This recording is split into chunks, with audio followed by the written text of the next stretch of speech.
Is he still up there? Yes, sir. Good.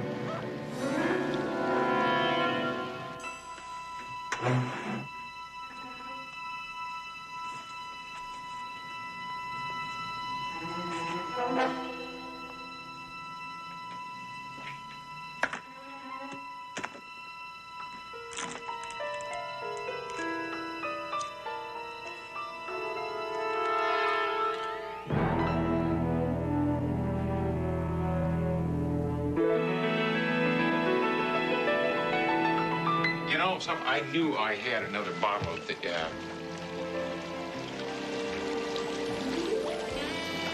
I just thought I'd make myself comfortable. Comfortable's good. Hot tubs make me feel so relaxed. You know, they're relaxing. And for me, too. Relaxing.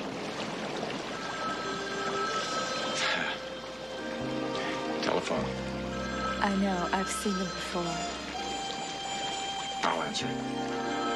I'll open the champagne. Good.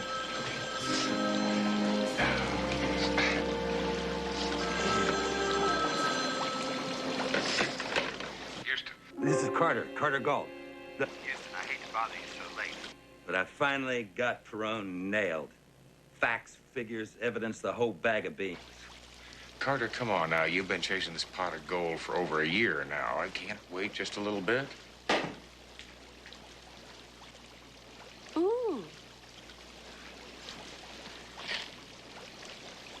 Listen, I'm right in the middle of a major situation. Give her my love, Houston. But I need you worse at the moment. They know I've got it. There were two of them on my tail all day. I think I shook them, but... Carter, I warned you about this. Now, where are you? My office. But I have witnesses on tape. Affidavits. You just sit tight, and I'll send the cops right over there. No police, Houston. Not yet. Look, I have a meeting with the network Monday. When they see what I have, they'll have to give me my job back. It is Saturday night. Now, if Perone knows what you've got him, you're not going to make it until Monday. Well, that's where you come in, old pal. I need you to keep me alive until then.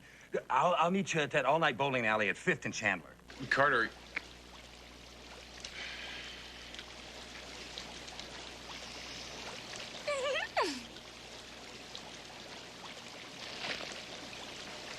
Listen, Lori, I have got an old friend. Now, he's in a bit of a jam. I'm going to have to go help him out. It's going to take a couple of hours. But my flight leaves in a couple of hours. Well, you can get another flight, can't you? Huh? My picture starts Monday, Houston. I have to be in Rome tomorrow. But I'll tell you what, I am...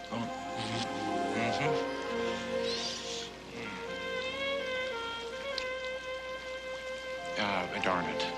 You know, listen, I gotta go and change my clothes. You can cab it now to the airport, right? Well, I'm really sorry. Me too. Boy, am I sorry.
assigned to duty. Report to emergency. Houston! It's bad enough I get hauled out of bed at 2 a.m. in the morning. Now I get you. What are you doing here? Gault called me on the phone, told me to meet him at 5th and Chandler. When he didn't show, I went to his office. That's where I ran into your boys. Is he still alive? Yeah, barely. Your friend was the target of a very professional hit. You want to tell me what he was into? Yeah. I had the goods on Perone, enough to bury him for life. Perone, the union boss? Houston. The report is washed up. The man's a drunk. He's a damn good reporter, Hoyt. He always has been. He's had a little bad luck, and that's it. Now, don't you understand this Perone story was a chance for his comeback? Wait a minute. You trying to tell me that he's got evidence on a guy that the entire DA's office has been trying to get a hold of for years? They tried to kill him, didn't they? I mean, just think about it. Doesn't that mean anything to you? Why didn't he come to us? He wanted to break the story himself first. It meant that much to him. Now, if Perone's men find out he's still alive, they're going to try and hit him again. It's too early in the morning to argue with you, Houston. I'll put a couple of men on his door. You happy? Happy. Nurse Webster, report to Dr. Madden in surgery. Get another line of. Pressure's 90/50. Okay, let's type. I'm sorry, sir. You'll have to wait outside. I'm working Pupils with are dilated. Lieutenant Hoyt. Police department has no jurisdiction in here. Outside. I am not a policeman. I'm a personal friend. Can I talk to the doctor in charge?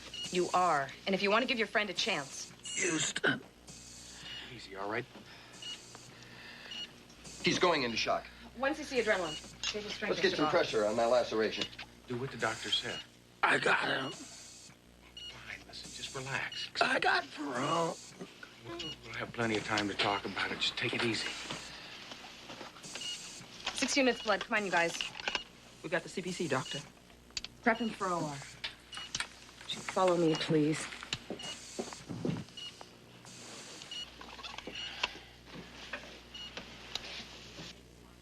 Orderly's not assigned to duty. Whoever you are, you have no right to jeopardize the life of a patient. Believe me, doctor, under any other circumstance, I wouldn't. Your friend is in critical condition with multiple fractures and internal bleeding. Somebody caused all this. And you want to find out who, which is supremely unimportant at the moment. Could we just start this all over, please? My name is Matt Houston. It's also unimportant. Well, this isn't. Now, Carter and I happen to be the same blood type. Constance Harrison. I'm sorry I jumped at you, Mr. Austin. Well, you're just a few miles off. It's Houston, not Austin. How about the blood? We'll need it for surgery. Lucille, you take this gentleman down to the blood bank. What are his chances? From what we've seen so far, I'm sorry, Mr. Houston. This way, please.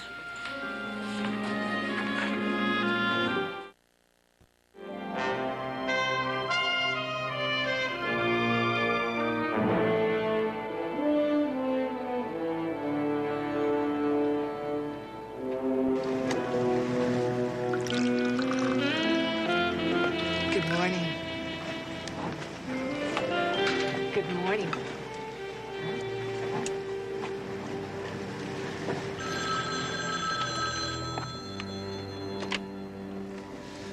Perone? Oh, yeah. Tell me about the reporter. I'm afraid the merchandise is badly damaged. Only badly damaged?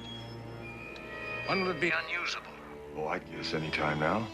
I don't want guesses. You make certain, Jacobs. I want that package ready for the trash before the end of the day. Yes, sir. Excuse me.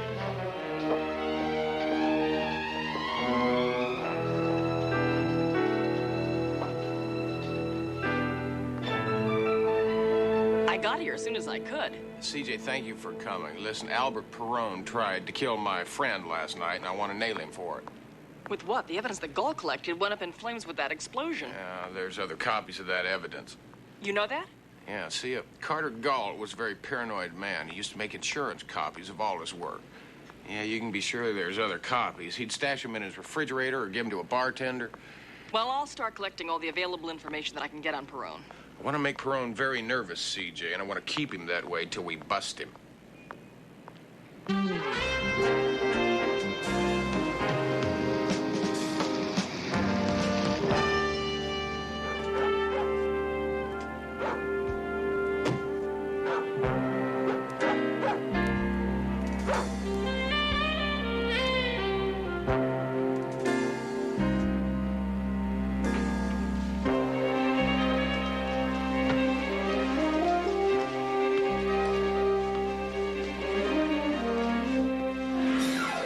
right there.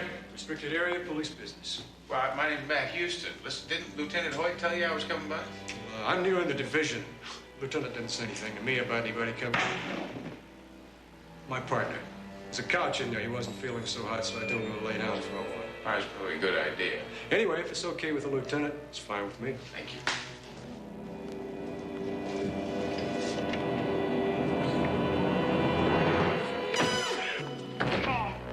Light it.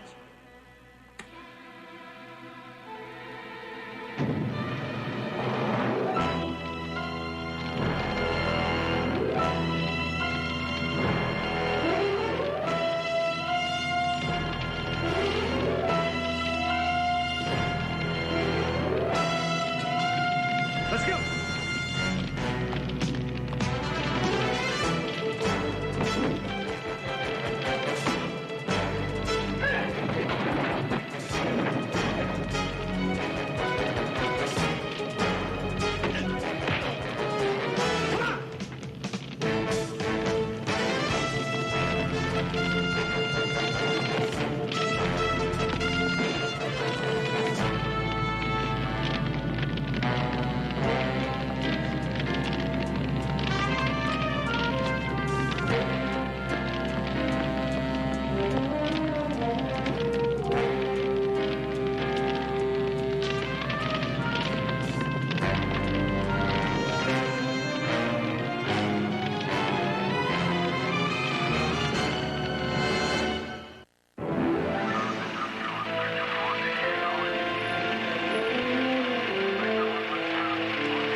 The evidence is in here somewhere, Hoyt. Now, maybe CJ can take it. We'll find it a little bit running through Baby. How can I make it clear to you that this is police property? Damn it, Hoyt, Gault is my friend. If I broke regulations every time somebody told me someone was their friend. You know what I'm talking about. Yeah, I know what you're talking about. You're talking about a favor for a friend, right? Huh? Why is it always me handing out the favors and you're always on the receiving end? I cannot just stand around. I can't just walk away from it. Ben, when the lab boys are finished with this evidence we've salvaged, send it over to Houston's office. I am hiring you as an outside consultant to the department. It's going to take a while. What are you going to do in the meantime? Now, Gault's got an ex-wife. They're not on the best of terms, but she used to put him up every now and then. If he got drunk or evicted, she might have some information. The cop you pulled out of the fire, he's my friend.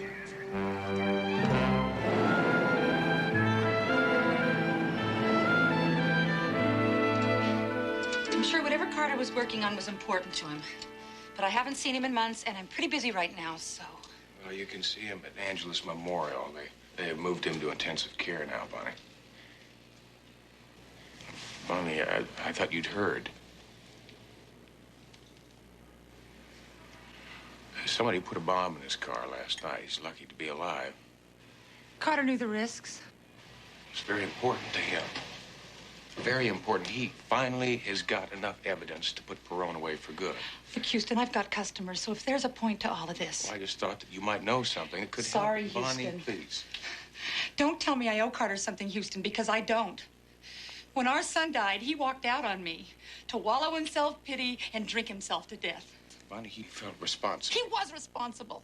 It was an accident. He wasn't there. He was out covering some stupid story. Maybe if he'd been there if he hadn't been such a damn good reporter.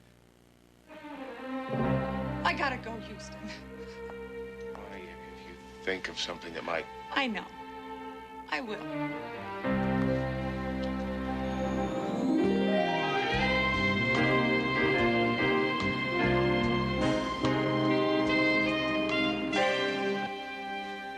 Houston, I'm afraid we didn't learn much more about Perone than we already knew. Well, it doesn't surprise me, CJ. Albert Perone has been the leading force behind union corruption in this town for over a dozen years. Pension fund, manipulation, graft. He was arrested about a dozen times when he was a teenager. He was indicted for murder twice when he was an up-and-coming soldier in the mob. That's when he was into kidnapping and extortion. That's right. Yeah, the victims of the family paid all right. I just never heard from the victims again. Well, that's why he's never been convicted. The man leaves no witnesses, CJ. This is what the police rescued from Gault's briefcase in his office. At one time, this would have been hard evidence. But now, I can't make heads or tails of it through the ashes, except for this one item. This was found on one reel of a videotape. Testing, 1, 2, 3, right.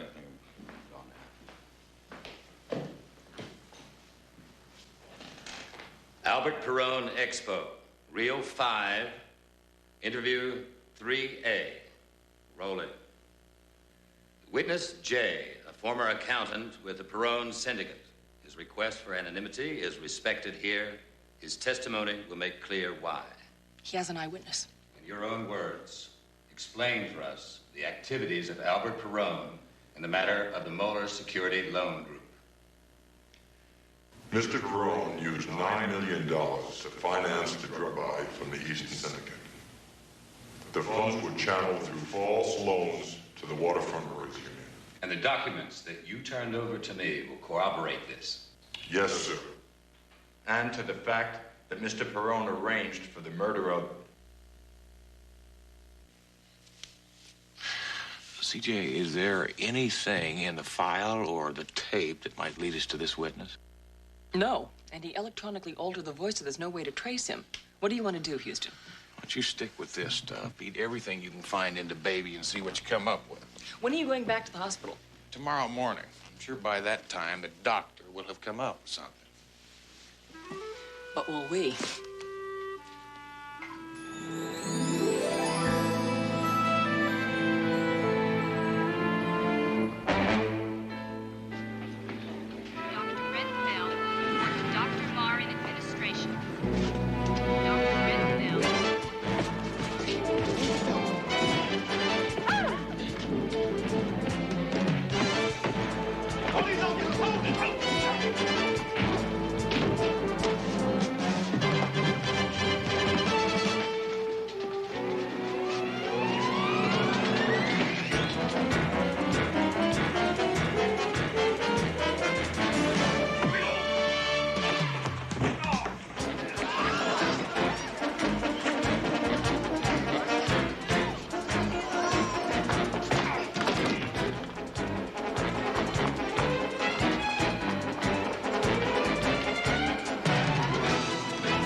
Had him.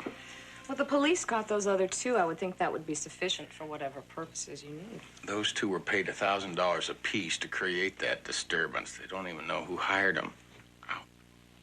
Your ribs are just bruised. But you have some fascinating old scars. Interesting line of work you're in, Mr. Houston. It hasn't been a lot of fun lately. Listen, how's my friend doing? Well, he made it through surgery. We removed most of the potentially dangerous fragments from his head and chest and sutured the major lacerations.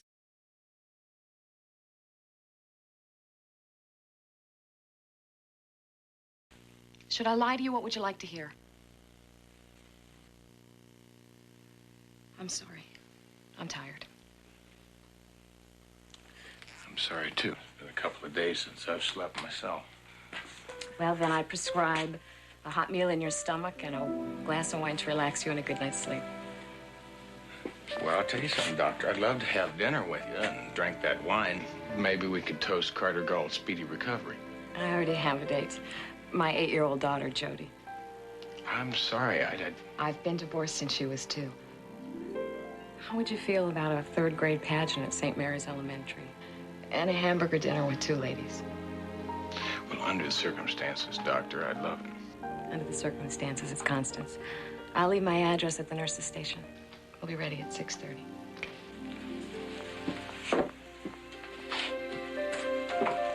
Dr. Hillman, wanted for pediatrics. Dr. Hillman, you're wanted. Yes, my son, they operate first thing in the morning. Have you found out who the surgeon is? A top-flight lady surgeon. Well, you've got to get to that lady, McKinney.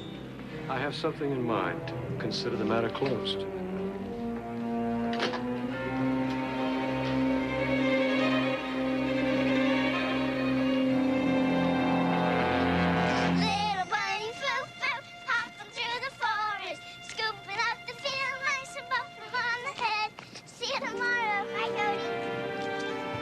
Hello, Jody.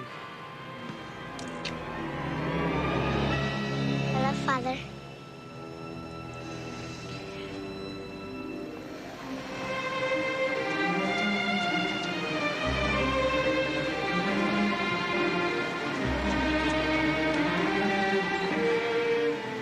Don't turn around. Your little girl, Doc, she's gonna be just fine. What do you want? You're operating on Carter Gault tomorrow morning. Make sure he dies on that table. You'll have Jody home in time for lunch.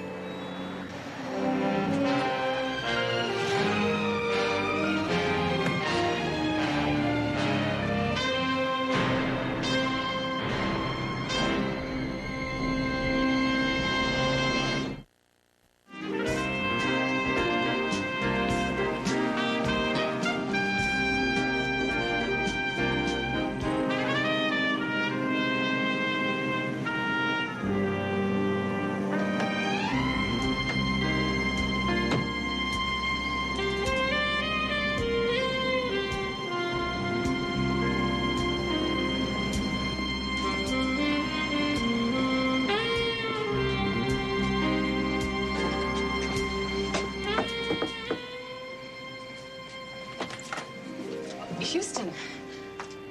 Why, am I early? Yeah, no, you're not early. I'm gonna have to cancel the evening, I'm afraid. Why, you gonna play and dinner and the whole works? Yes, Jody's come down with a cold and a little fever, too. Excuse me.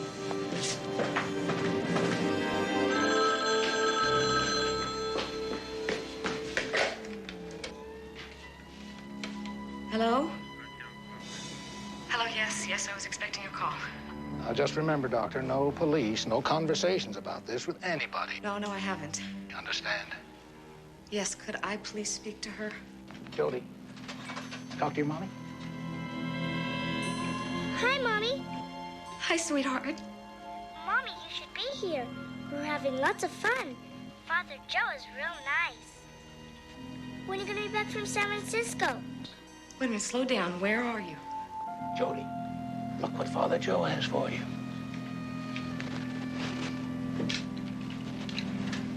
You got our deal straight? Perfectly. Could you call me back a little later? I'll have more time to talk then. You've got company. Yes, I do. You are smart, lady. Stay smart. There won't be any more phone calls. And if the reporter doesn't die tomorrow, there won't be any more Jody.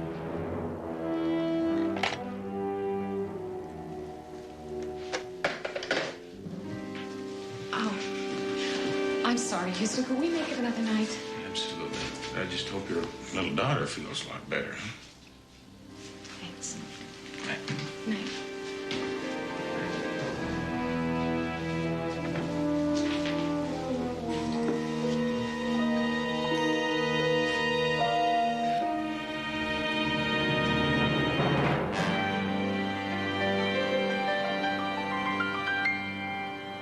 And the documents that you turned over to me will corroborate this. Yes, sir. And to the fact that Mr. Perone arranged for the murder of...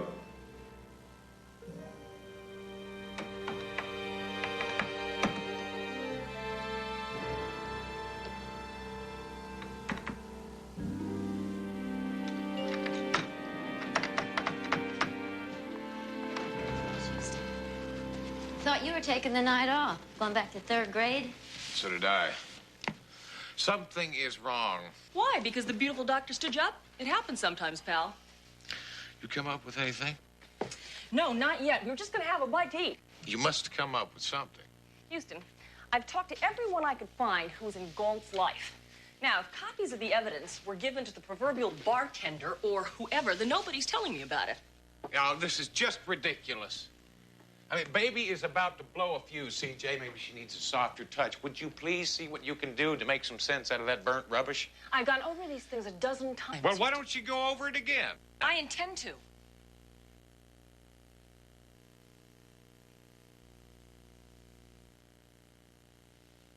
Pepperoni or sausage? I'm sorry. Me too. Look, the information we need to nail Perone's got to be someplace, and baby, it's just hard to get at. Okay, what are you going to do? The same thing you're going to do, only we'll take a little more direct route.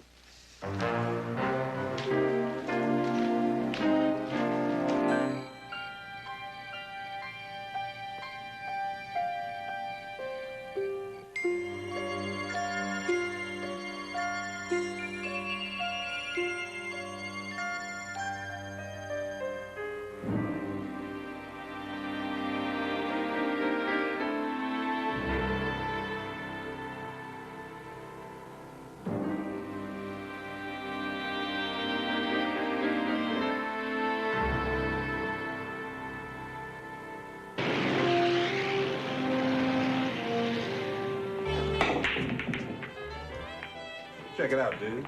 12 ball in the corner pocket. So, Philly, I believe this is yours, isn't it? Hey, man, leave me alone. I don't want nothing to do with you. Been a real long night, Philly, so why don't you be straight with me? Hey, Slick, I got you straight. Come on, man, what you doing, huh? You can't come in here pushing people around. What do you think you are? Hey, look, the word is your reporter friend's not making it off the operating table. Some of us are betting differently, Philly. You're not listening, Houston. Perone, his people, they're making sure of it. What do you mean they're making sure of it?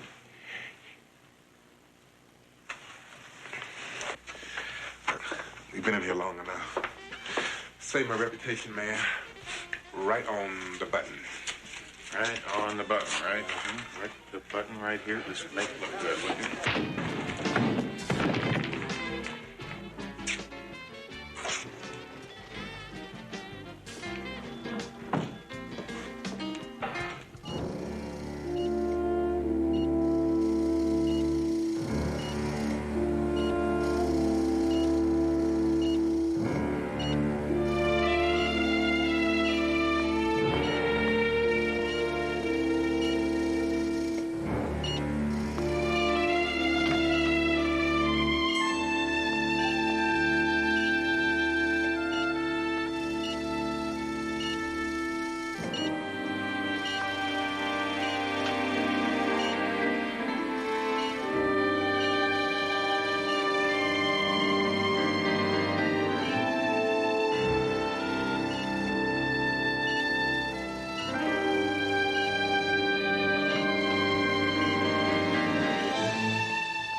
Doctor?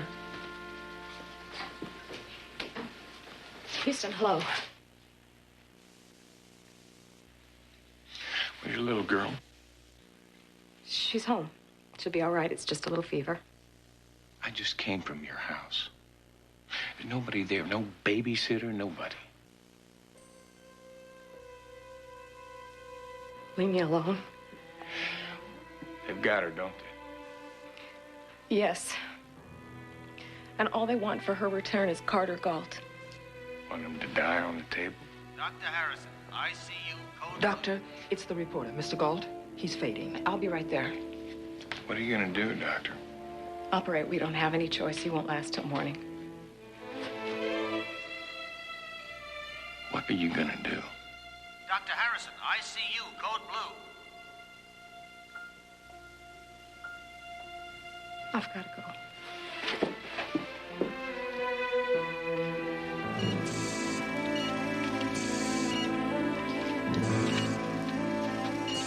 Pulse is normal. Retractor. What a mess. Put the blood on the pump.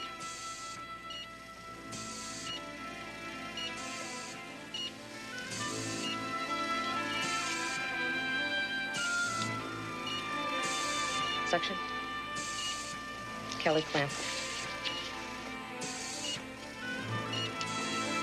Liver's been lacerated. Pulse is steady, but pressure's dropping. And on Carter. Pressure's still dropping, Constance. We're losing him. No pulse. It's a straight line. Dr. Smith, call your office. Dr. Smith, call your office.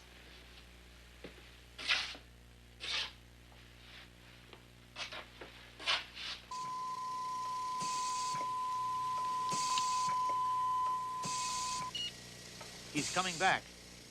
Pulse is fluttering. Sponge? He's getting stronger. Pulse is normal. Hang on, Carter. Here you go.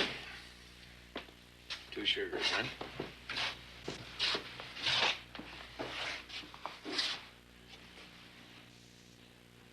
Pulse is steady, but pressure's dropping. 80/30. Sponge? Pressure's still falling, Constance. 40/20. Pulse is fluttering. Lidocaine. Hang on, Carter. We're losing him, Constance. 30-0. No pulse. It's a straight line. Scalpel. Try cardiac massage. Suction. Come on. Come on. Don't die on me, Carter. Come on. Come on.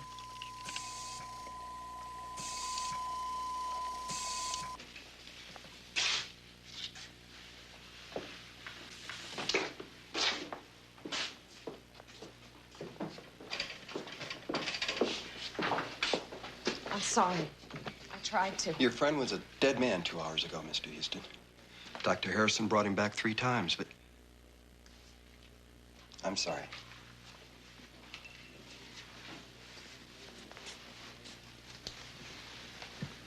I just kept thinking of Jody.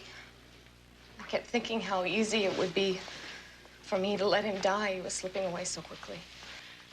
But I couldn't do it. Well, I guess they got what they wanted. Listen, can you keep this quiet for a couple of hours? Why?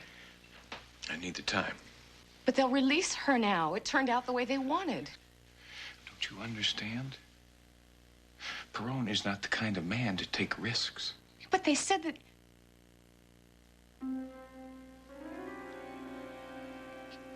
You don't think they'll kill her? Talk to your staff.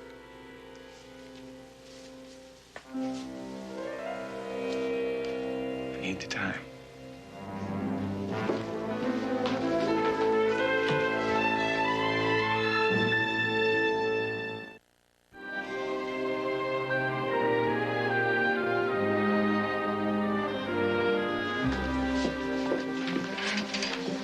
It's been taken care of. Everyone knows not to give out any information on Carter Gault. Constance, do you remember anything that your little girl might have said? Anything that you heard that might give us a general location where they're holding her?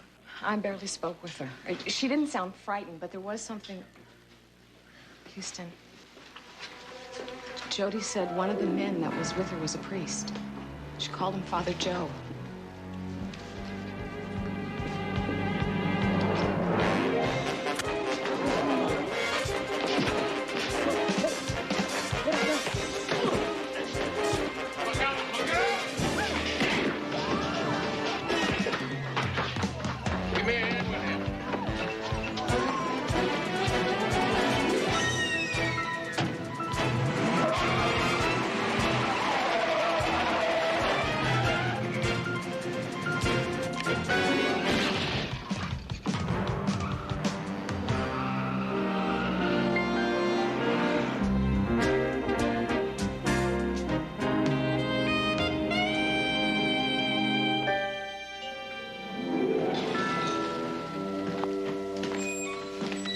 Some police station. Where's the girl?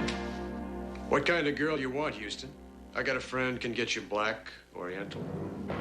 Where is she?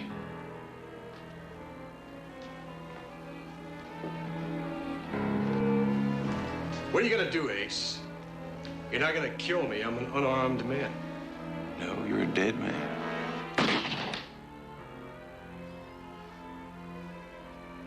You're a lousy shot. Where is she? You can't pull something like this. I got rights. You got 5 seconds. Now you tell me where she is, or you will not hear the next shot.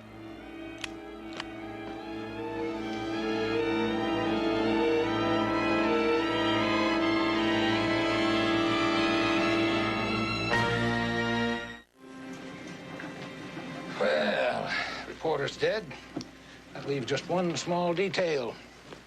The girl. Yeah, I'll drop her off a few blocks from her house. Why not just walk her into the police station? She's seen our faces, Jacob. She knows who we are. You can't kill her. No. Give her a fair chance. We'll take the boat out about 5 miles and see if she can swim in. She's just a kid. You can't. Don't you tell me again what I can't do. Unless you want to swim in with her.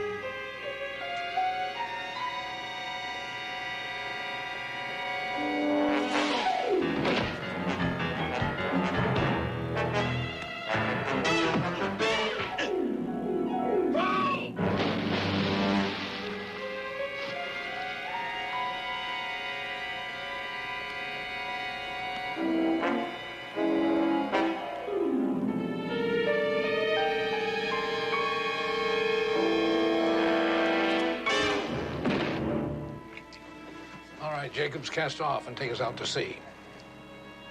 Unless you have some objection.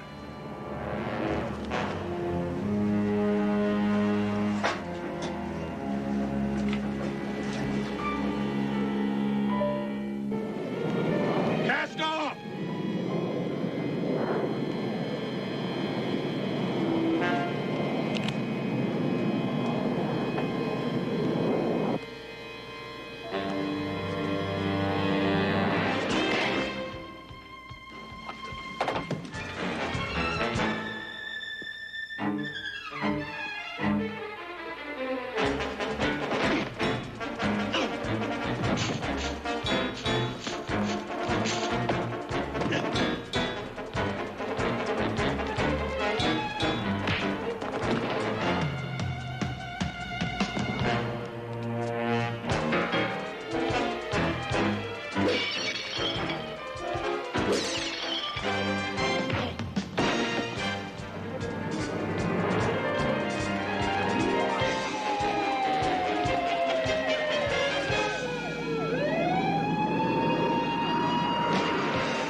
You've got nothing, Houston, nothing. Hell, I didn't get you for murder, not yet. But I suppose kidnapping will do for right now. But I was shocked when I heard what one of my men had done. But don't worry. Jacobs will confess, and your reporter will still be dead. Yeah, between you and me, he had the evidence to hang me.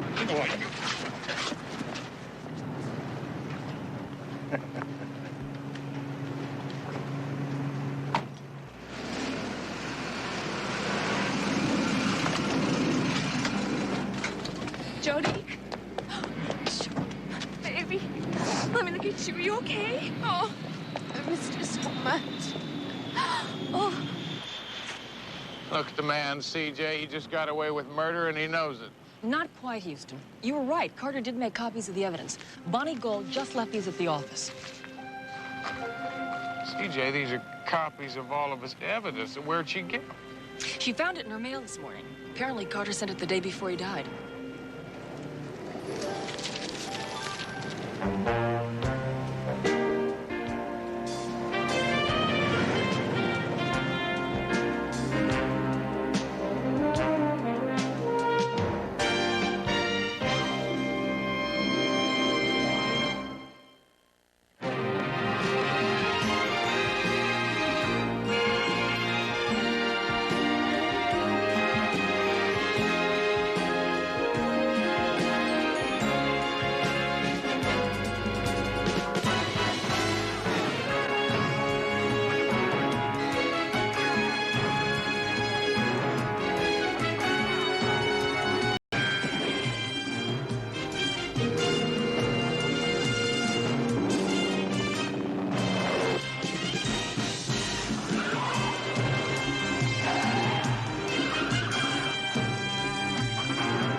These crates contain the Ming vases, but over here was the real find of our trip.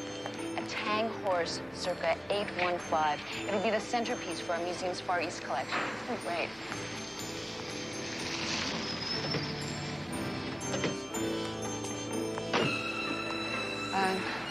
Frank. Hey, I'm finished. Let's go grab some breakfast and then unload when the stevedores get here. Sure thing, honey. How about the chowder bowl? I'll buy it. All right. Go ahead. I'll catch up.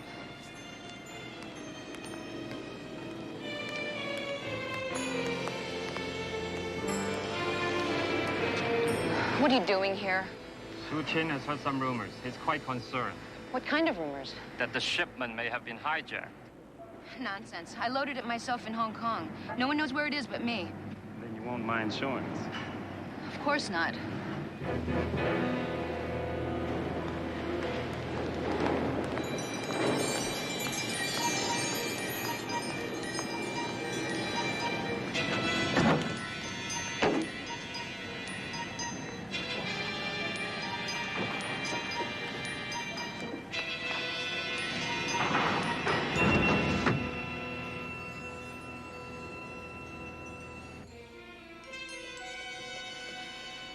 Something wrong? Of course not. I just can't reach the package. What?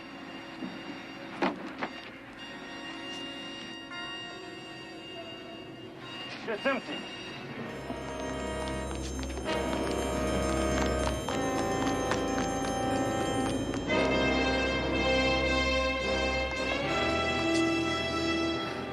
Now what? We better tell Su Qin.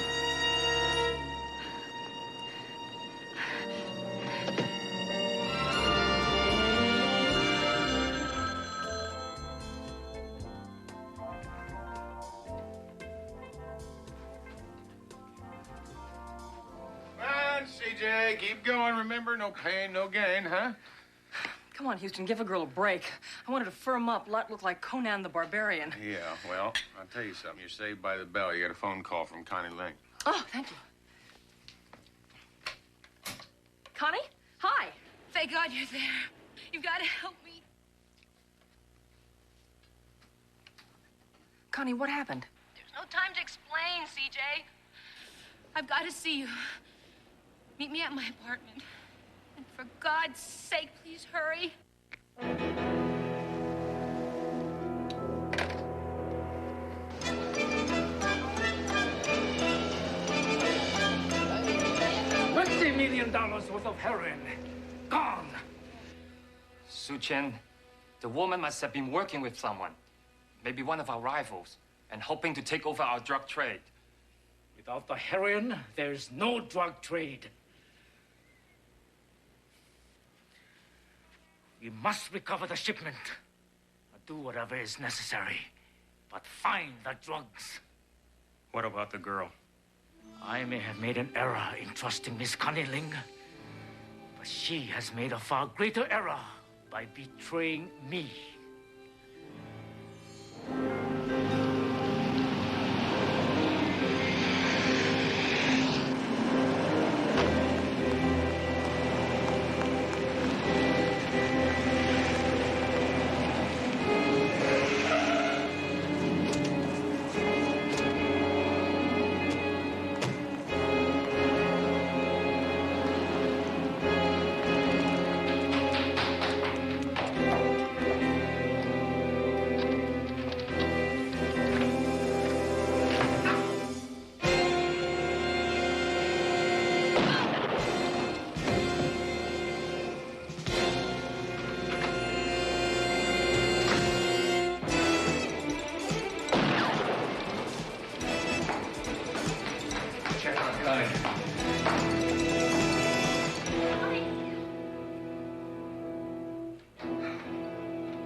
get back to the office. Houston. Chinatown's a little off your regular beat, isn't it? You want to tell me about your client? She wasn't a client, Hoyt. She was a friend.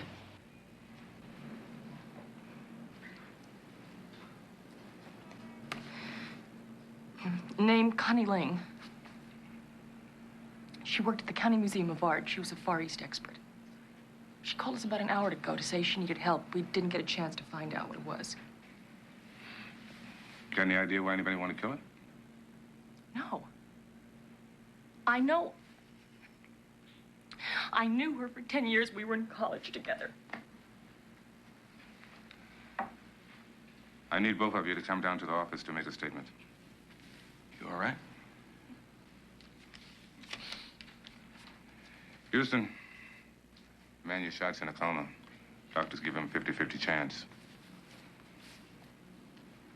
That's more than he gave Connie, isn't it?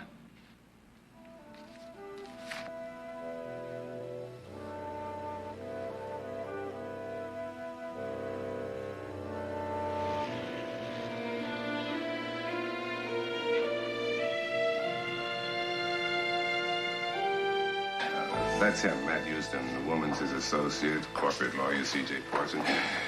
She was a friend of the victim. Houston, C.J., I want you to meet Harry Carter. Hi. It's a pleasure.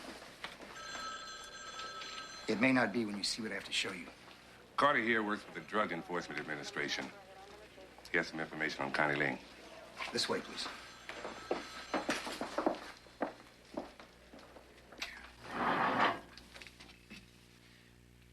Your friend was dirty, Miss Parsons.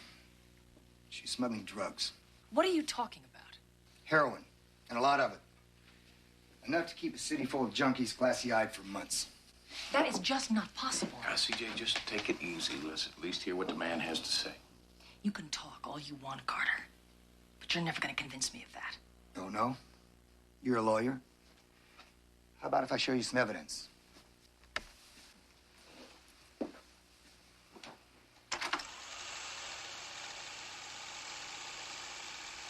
This was taken in Hong Kong a few months ago.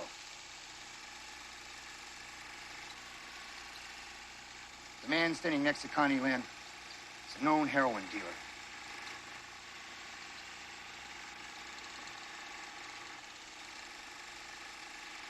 Please frame it right here. The package she just dropped contains money. The package she just gave her contains heroin.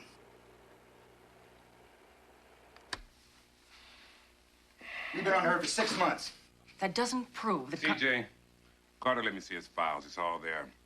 Connie was using her job at the art museum as a cover. She was making one trip a month back to the Far East, bringing back art objects to the museum. And heroin to the junkies. Her last shipment was due today. The ship's in the harbor.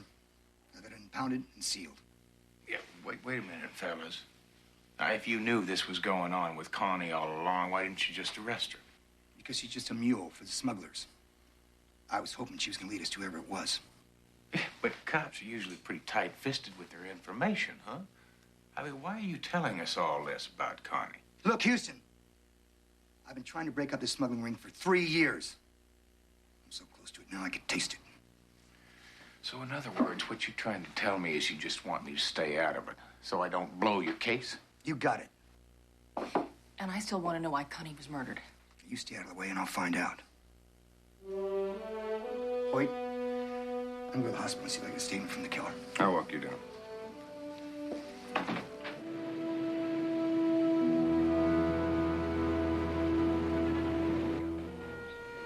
Nurse Bartlett, call physical therapy on 214. Nurse Bartlett, call physical therapy on 214.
Dr. Grenfell, report to Dr. Marr in administration.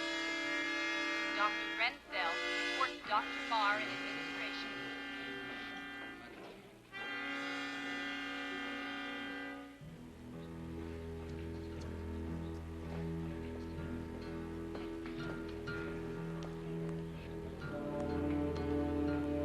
My name's Carter, Drug Enforcement Administration.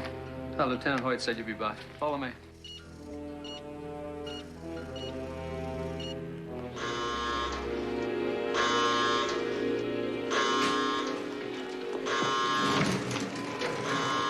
You'll have to leave. We'll need more room here. Get the board, bag them. Sodium bicarb. Get the paddles. Come on, breathe. Clear? Defib. Injections ready, Doctor. Hit him again. He's dead. Looks like I wasted my time.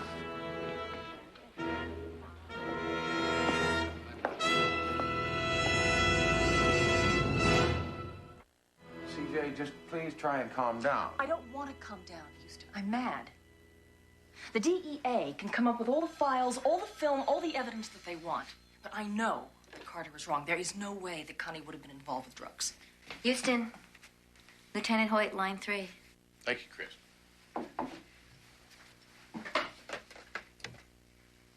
Morning. No, it's not a good morning. Connie's killer died last night. Well, was Carter able to get a statement from him? Negative. The killer never regained consciousness.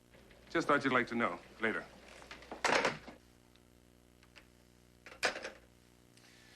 CJ, the man who killed Connie died in hospital last night. What makes you so sure that Connie was not involved in drugs? Her brother was a junkie. He used to crash at her apartment, Houston. She hated what drugs did to him. Well, if you're right, that means that Connie was framed and then she was murdered. Houston, I know the DEA wants us off this case, but she was a friend of mine. And I can't just sit on my hands. I want to know the truth. Sounds like I got myself a new client.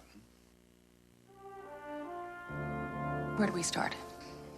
The best place to start is the scene of the crime. I read that in a book someplace. Come on.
Houston, don't! It's Sam, Connie's brother.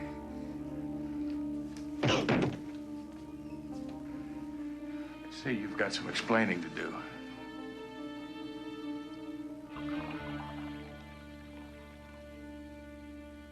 You better start talking to me. What's the idea of tearing this place apart? Just what the hell were you looking for? I was looking for money. Why, so you can stick some more poison in your arm? No, I got enough for a couple of days. I need money to get away. Please, CJ, you gotta help me. I got some friends in New York. They'll hide me.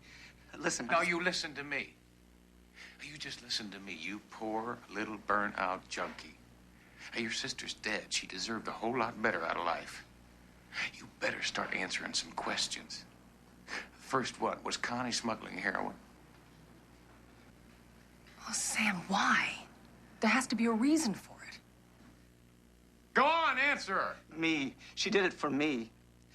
I owed So Chin money, a lot of money. Who is Su Chin? He's the power in Chinatown. He told Connie to do what he said or I was dead. Okay. Let me guess. Su Chin knew that Connie took trips to Hong Kong. He knew this provided a cover. Let me just guess who's the one in the first place that told Sue Chen about the trips. That's charming. At first, Connie refused, even when I begged her. Then suddenly she got a phone call and changed her mind. Sam, who's the phone call from? Sue Chin? I don't know. I don't think so. At first, the shipments were small. Sue Chin was testing her. This last one was 50 pounds. 50 pounds doesn't sound very small to me. And now it's missing. Connie's dead, and if Sue Chin finds me, I'm dead too. Listen, just give me some money. Let me... I'll tell you what. I'll give you something better than money. I'll give you protection.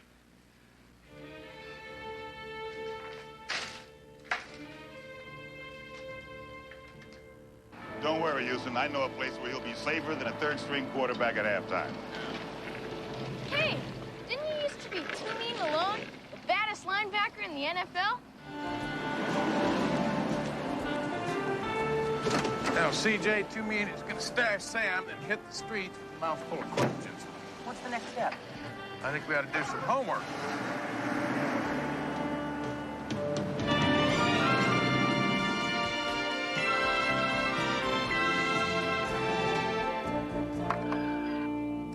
Sue Chin, one of the biggest crime lords in the city. I read about him, CJ. It seems like he's got his fingers in more pies than Sarah Lee. And all of them illegal.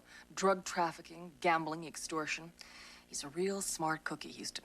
The police have been trying to nail him for years, unsuccessfully. And a very ruthless man. Seems like all of his enemies wind up on the obituary page.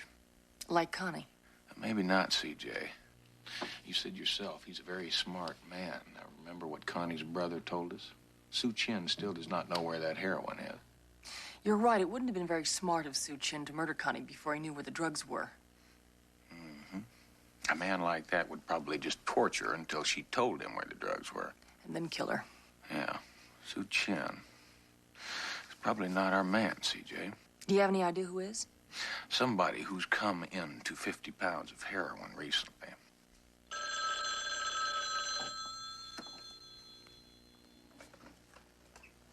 Houston. Looks like you were right, Houston. There's no heroin on the street. A regular panic in Needle Park.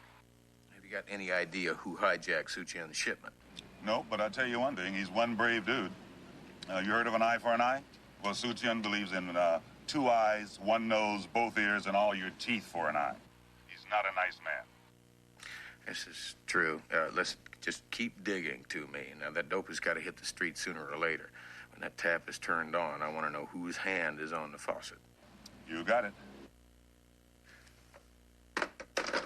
So far, whoever's got that heroin is just sitting on it. Well, it's worth $20 million. They're not going to hold it forever. Yeah. That's right, CJ. And from what Too Mean tells me, the people in the streets are chomping at the bit. There's no heroin out there.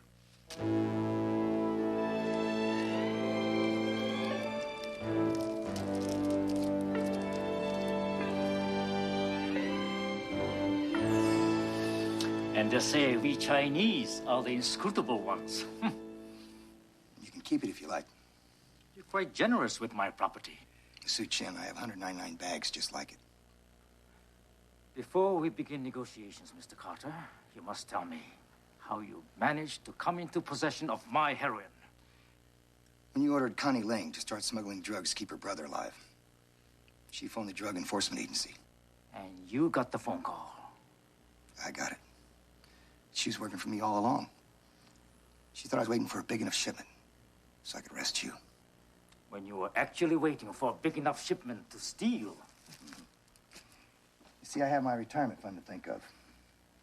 And it was you that spread the rumor my shipment was hijacked. Sue Chin, I knew right where it was. It was easy for me to take before your men arrived. Then you had the girl killed. I had to tie up loose ends. So, how much will it cost to get my property back? Sue Chin, I'm not greedy. It's worth $20 million. I just want 2. I'll need time to get the money. 48 hours max. Before I put it on the auction block to your competitors. Fine. Name the time and place. Not so fast. So far, I've been able to keep the police out of this investigation. We have a problem. There's a detective named Matt Houston and his lawyer partner, C.J. Parsons. What about them? They're investigating the girl's murder. It's just a matter of time before they tie me up to Connie Ling. What would you like me to do? Kill him.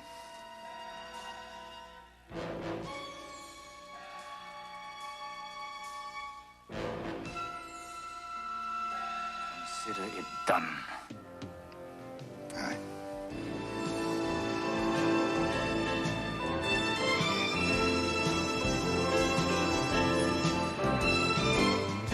Houston, whoever stole that heroin is just sitting on it. Why? You mean, why aren't they selling it? That's a very good question, CJ. You got a good answer? Well, CJ, the way I figure it, whoever has that heroin had to be close enough to Connie to steal it. But evidently, they don't have the connections in the drug trade to sell it. Which is why we're looking for a name. Some indication of who would be close enough to Connie to know she was smuggling drugs. CJ, listen, did Connie mention anything about her new boyfriend or any new friends at all? No, not that I can recall. Well, when was the last time that you talked to her? About a month ago, we had lunch. But we used to talk on the phone at least once a week. Wait a minute. What? Telephone, CJ. So if you called her once a week... She would also talk to whoever she knew was smuggling heroin. Bingo. Connie's phone bill. But phone bills only have numbers, not names. That's why I plan to let our fingers do the walking, CJ.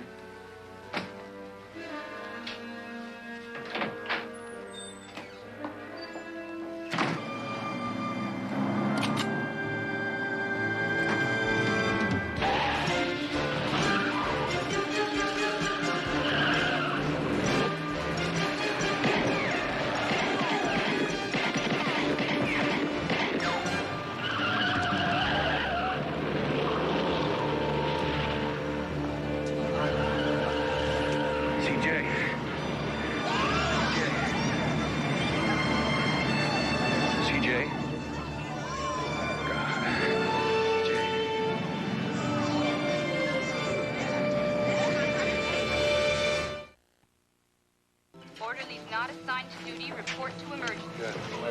Orderlies not assigned to duty, report to emergency. As far as you go. Nurse Webster, report to Dr. Vadis in surgery. Nurse Webster, report to Dr. Vadis in surgery. Chris called and told me what happened. How's CJ? There's no word yet. I saw a coffee machine down the hall. Why don't we wait together?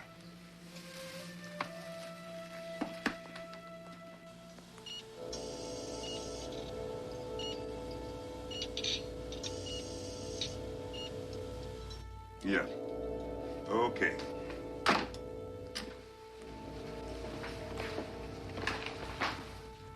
Well, I heard it from 3 different sources. Sue Chen's gonna be back in business by tomorrow. Doesn't leave us much time, does it? Mr. Houston? She's gonna make it. Oh, thank God. Listen, can I see her? Yeah, just for a minute.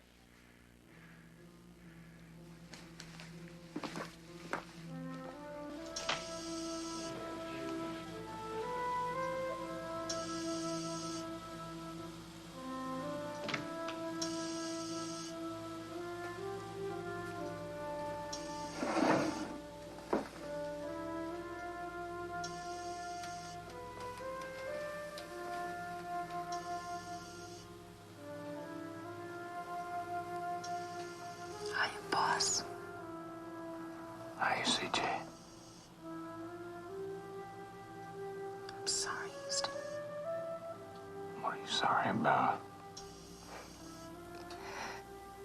For all the worry I caused you. They told me it was touch and go for a while. I did say a prayer or two. How you feeling? Better now that I'm looking at my favorite face in the whole world.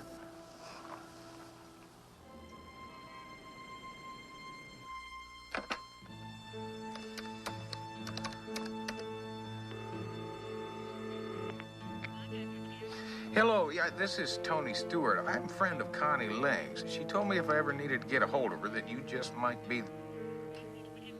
I'm sorry, what? Well, no, I hadn't heard.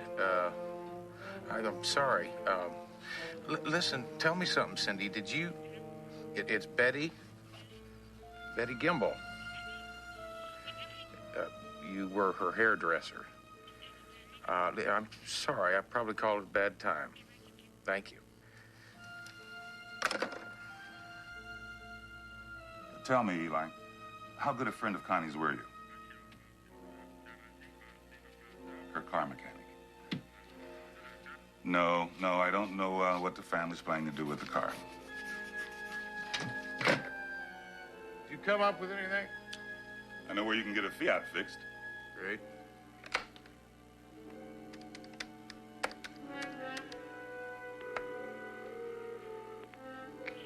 Excuse me?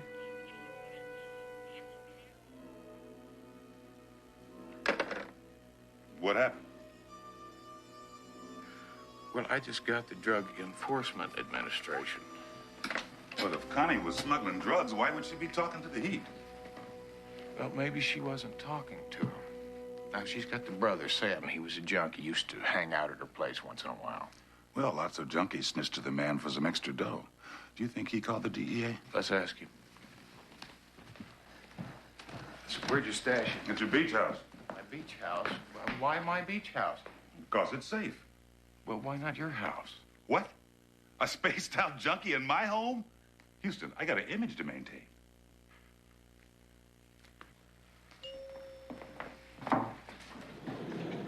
Houston, just what in the hell is going on? I just found out that CJ is in the hospital with a bullet wound. Carter's been jumping on my back. I mean, I thought you were going to stay off this case. See, I'd love to chat with you, but I'll tell you what, I really got to run right now. Yeah. Hey, what about CJ? Where's... I'll tell you, she's in Wilshire Memorial Hospital. Give her a call. Houston!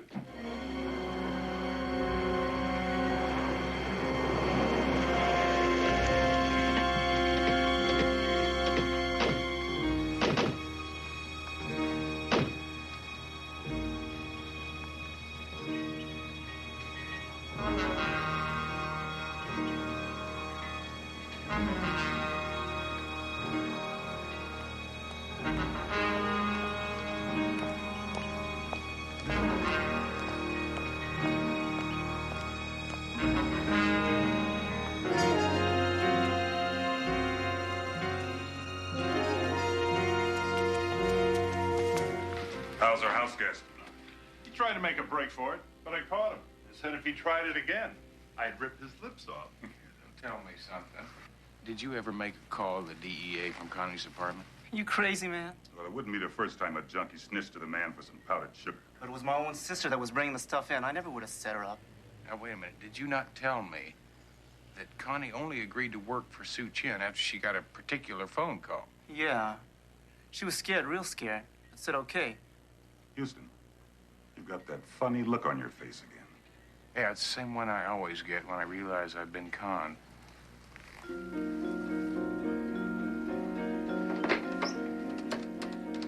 CJ was right to me, and Connie was not smuggling drugs. She was working undercover for the government. So Connie called the DEA? That's right. She was double-crossed by a certain DEA agent named Harry Carter. Central Division. Yeah, please, this is Matt Houston. I need a location on Lieutenant Hoyt immediately. He's on his way to Wilshire Memorial Hospital. Well, please, just tell him to sit tight there. It's very important. I have to talk to him. Thank you.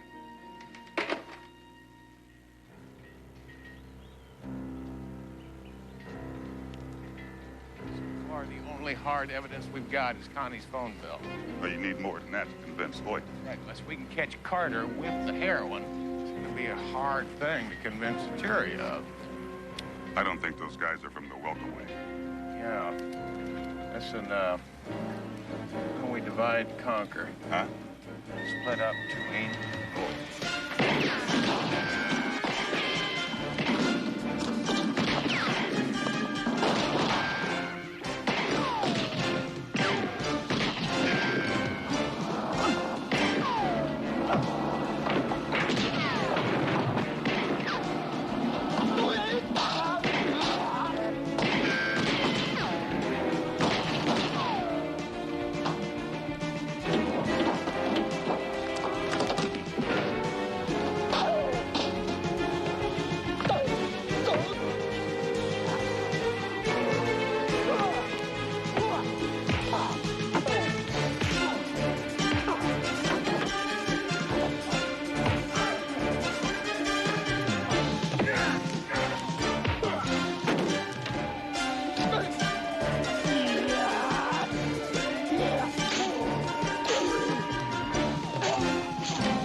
freeze. Boy, I'm glad to see You deaf, I said freeze. No, you don't understand. My name's Max. That's better. Now everybody up against the car and spread them. Come on, turn around.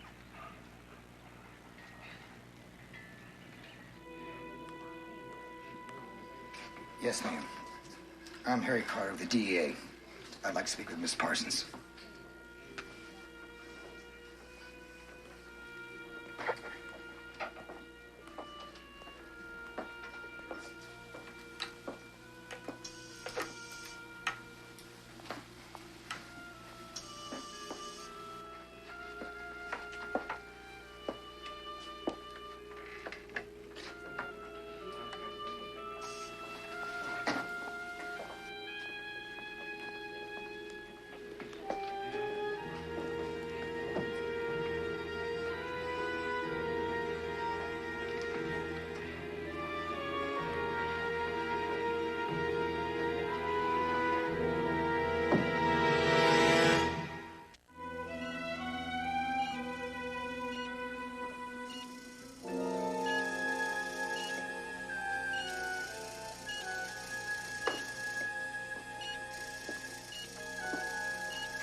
Outside.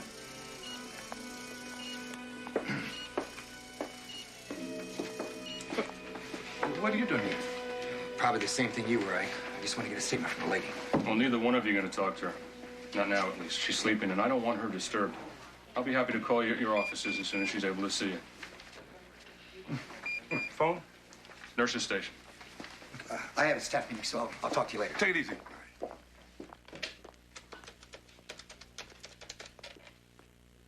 Right here.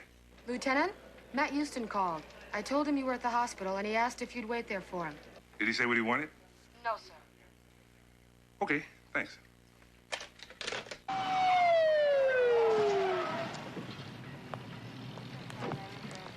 Hey, Thorpe, would you please tell these guys who I am? His name's Matt Houston. He's a PI. I'll vouch for him. Thank you. All right, go ahead. Houston? All right. Yeah, he's with me. Get out of here.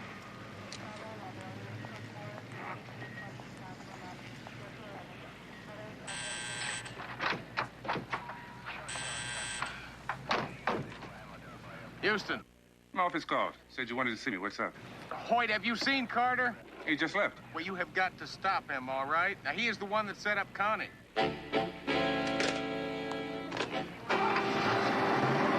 You were going to leave me. No.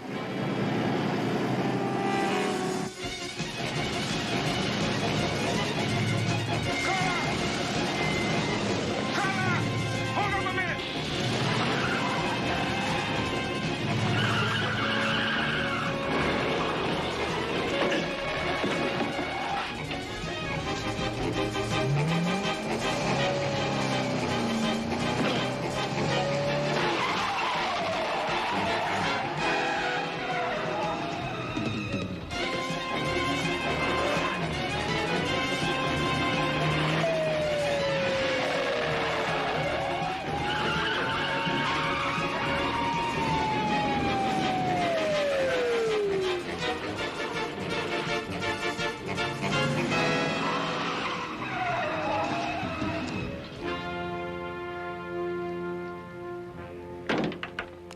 You all right? Yeah, fine, thanks.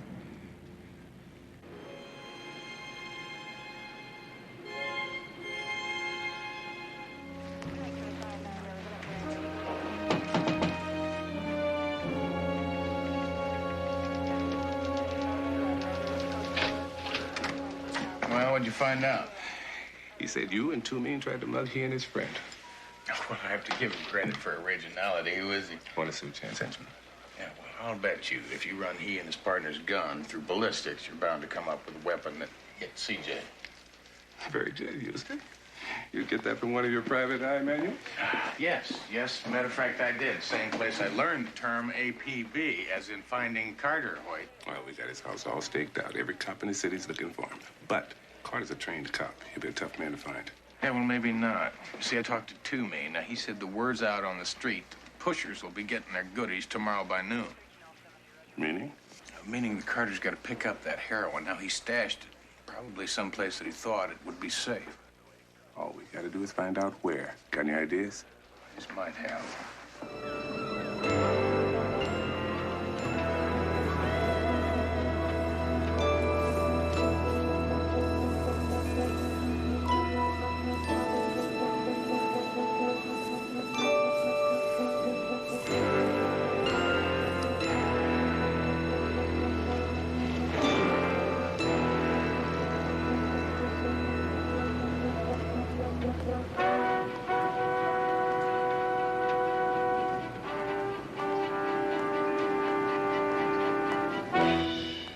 Make like a statue, Carter. Now lose your gun. Real easy. Now turn around nice and slow.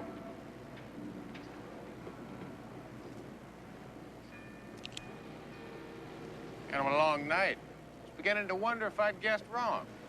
How'd you know where I was? But you told me yourself. When you told me that you had this ship sealed and impounded. All right, come on in, Hoyt. He's all yours.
I give up. Houston, come in, please. Give up.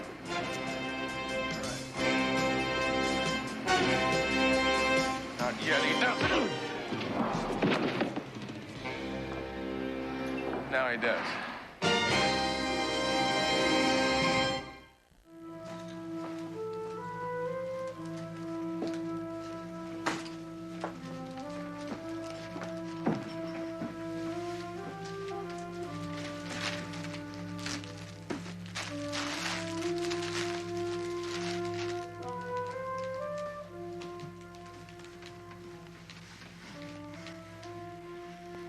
Hi.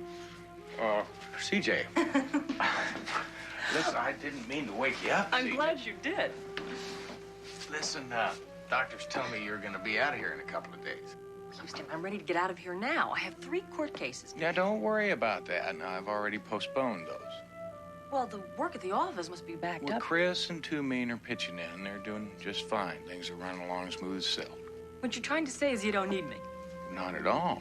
It's going to be real nice to have you back where you belong. It's nice to be wanted.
Half turn to your right. That's your left. Don't you know your right from your left? Kid's a regular brain surgeon. Well, I did my best. Well, she's all wrong. That's all right, we'll fix it. First, we gotta get rid of that makeup. But that's the way you usually want them. Well, this time it's different. See, there's this state senator who's been real good to St. Nick during this last investigation. And the state senator just happens to have a thing for, young girls. Sweet young girls.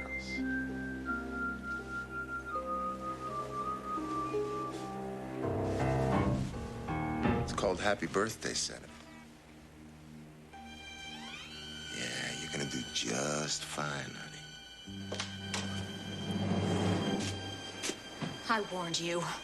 I told you to leave my sister alone. I'm taking her out of here now. Come on, Butterfly. Hey, hold it right there, kid. Melinda, hit the house lights.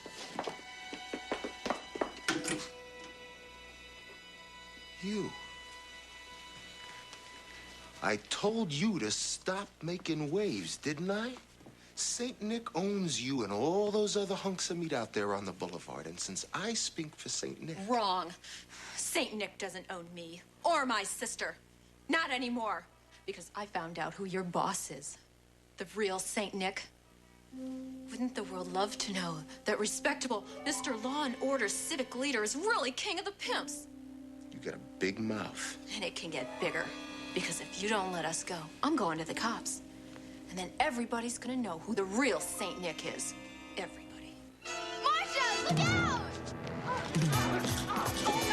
Come on now. Go! Go! Marcia!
Houston Investigations. Please, I need help.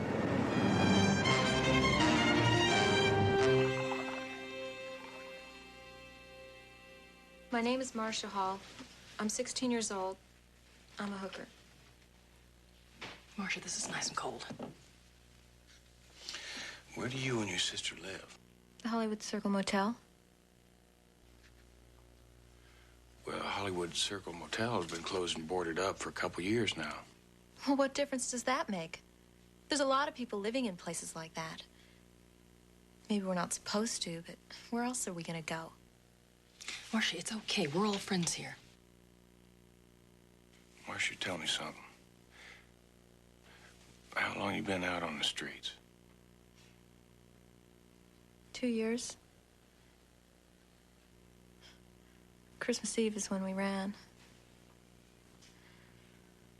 I just wasn't gonna let my stepfather beat up Butterfly the way he used to hit me when he got drunk. Wait a minute, just back up a minute now. Ran from where? Casper, Wyoming. But it wouldn't do you no good to try to contact anyone back there. We lived in a trailer camp.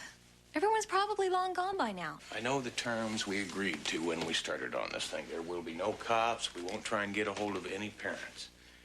We just want to help you find Butterfly. But when can we get started? Oh, why not right now? Why don't you show me where the acting studio is? Come on.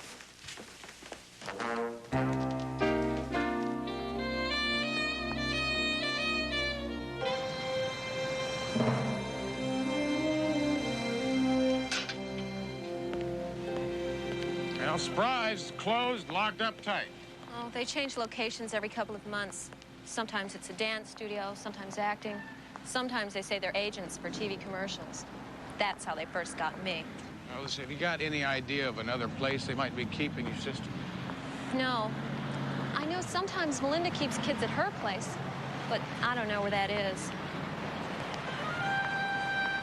Well, let's get back to the office and work out a plan of action. Get out!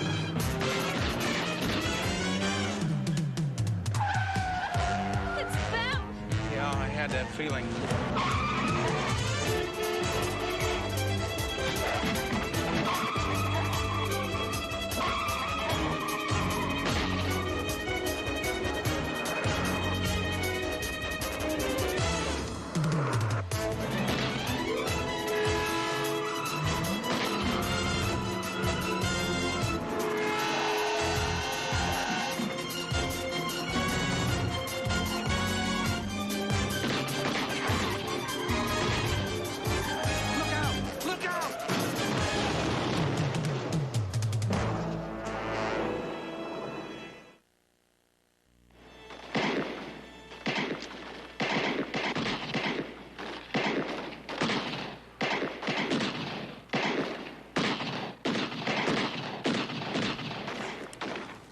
Shooting.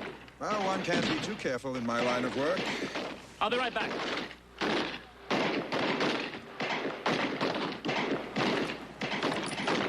It's always the telephone. It's important.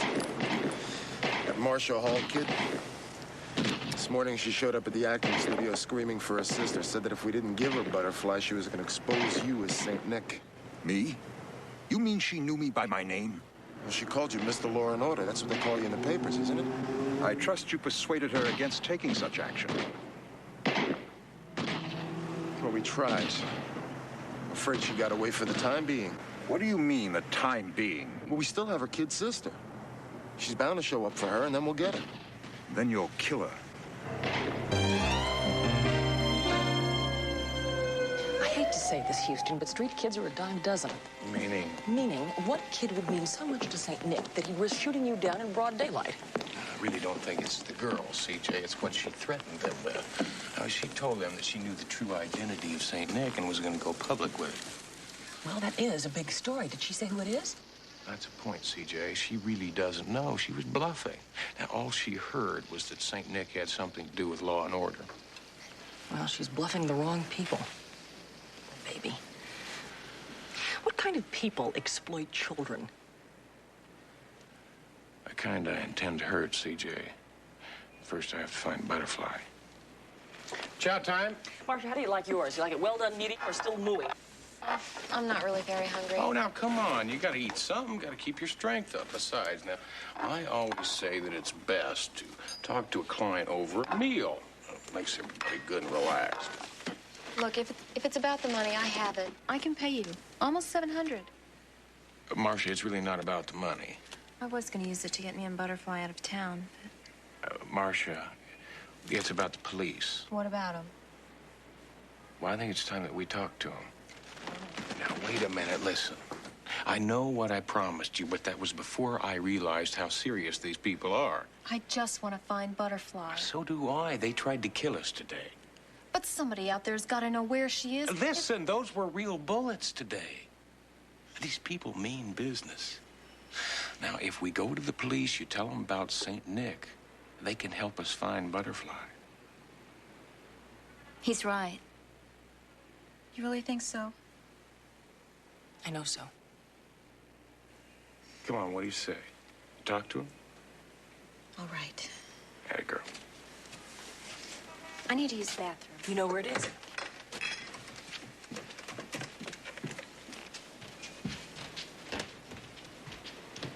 Yeah, Lieutenant Michael Hoyt, please. Houston. Marcia? Houston, Listen, how far can she get? she took your car keys.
Hi, Scotty. I've been looking for you. Marcia, I know all about it. I wish I could help. Look, I'm really sorry. Oh, come on, Scotty. You're not afraid of St. Nick. He doesn't pimp for you. Wrong. St. Nick bought me from Freddie. Since when did St. Nick start handling boys? 2 days ago. Hey, give him a year and he's gonna own it all. He's not owning me. And he's not owning Butterfly. Scotty, I've got to find her. I don't even know where they're hiding her. Even if I did, St. Nick's put the word out. Anyone who helps you. Sorry, Marcia.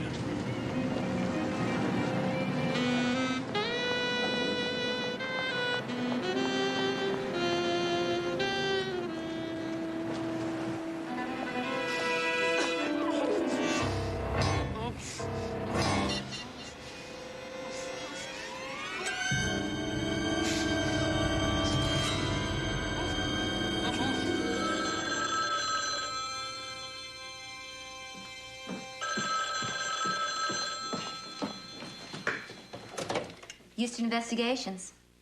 Yes. He's coming in right now. Turn her in for car theft, CJ, but we have looked everywhere. Houston, Lieutenant Hoyt. Gonna do for you, Lieutenant? You lose something, Private Eye? What'd you have in mind? A red convertible, registered to Matt Houston. Well, as a matter of fact, I did. You know, I was just gonna call you and report it missing, so you found it, huh? Oh, we found it, all right. Along with something else in the trunk. Body of a girl, looked to be about 16.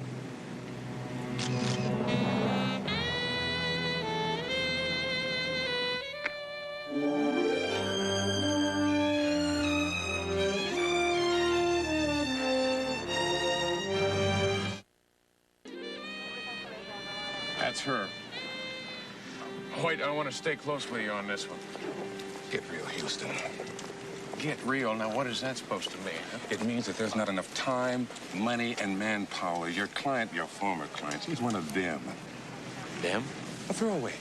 Another teenager who ran away from a small town, came to the big city and ended up a hooker and very dead. Officially, no one cares. No one wants to look at their garbage. Officially, they're throwaways. Well, officially, that stinks. Then why don't you run for city council and change the rules? Or still better, give us a budget so that we can do our job the way it ought to be done. Lieutenant, what happens to Marcia's body? Nobody claims it. Cremation. Taxpayers' expense. Yeah, well, suppose maybe I would like to, at my own personal expense, give her a decent burial. And suppose maybe, because officially nobody gives a damn, I would like to collect her personal effects. Personal effects? What are you going with her personal effects? She's got a 14-year-old sister out there that I hope to find. She just might want to have something to remember Marcia by.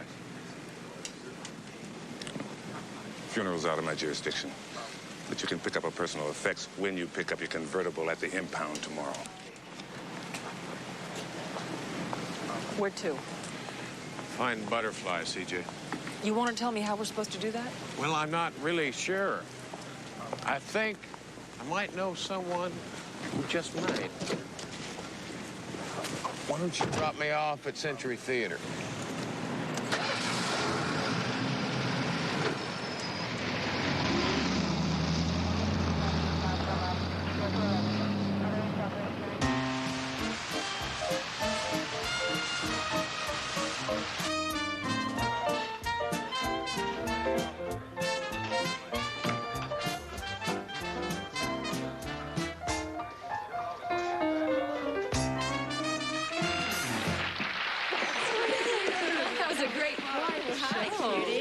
Look.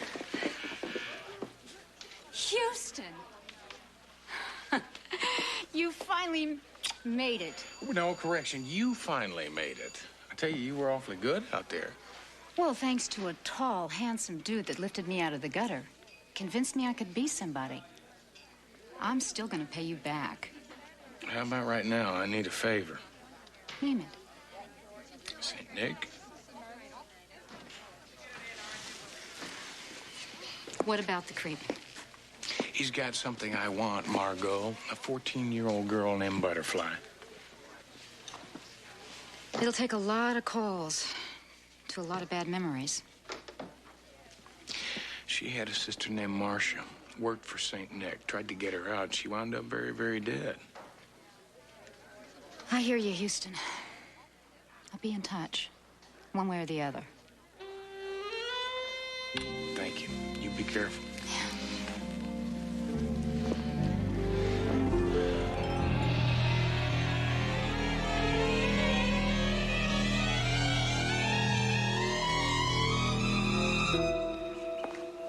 This Houston sounds like big trouble. Oh, minor nuisance. Houston used to be very rich. Maybe his fortune away to charity or some such thing. No matter. Soon to be very dead. How is she? Stubborn, uncooperative, and about as lively as a brick. She'll come around by tomorrow night. What if she doesn't? Oh, I've spent half my career in court, watching stubborn little nothings like our Butterfly turn into docile little hookers, like her sister, Marcia. Not so docile, as it turned out. No, but then it didn't turn out so well for Marcia, did it? Oh, I used to feel sorry for the girls, until I realized that they weren't really girls at all, just merchandise. Do you remember when you used to be just merchandise, Melinda?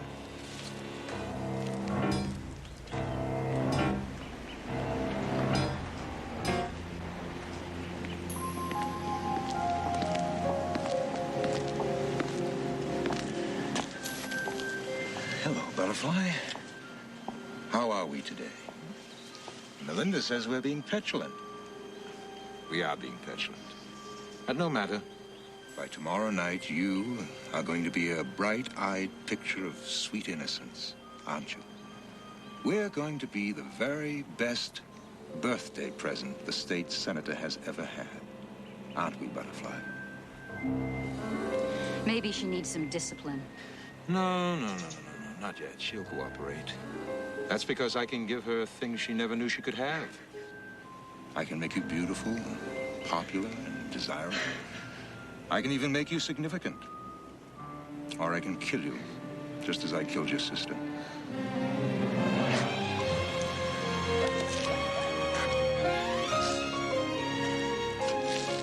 Keep me informed, Melinda.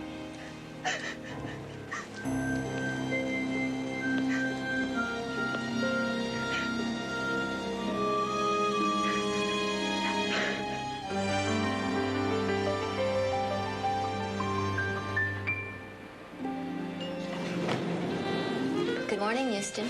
CJ went to pick up your car at the police impound garage. Meantime, there's a lady on hold named Margot. Well, that was fast. Hello, Margot. Did you come up with something? I've been on the phone all night.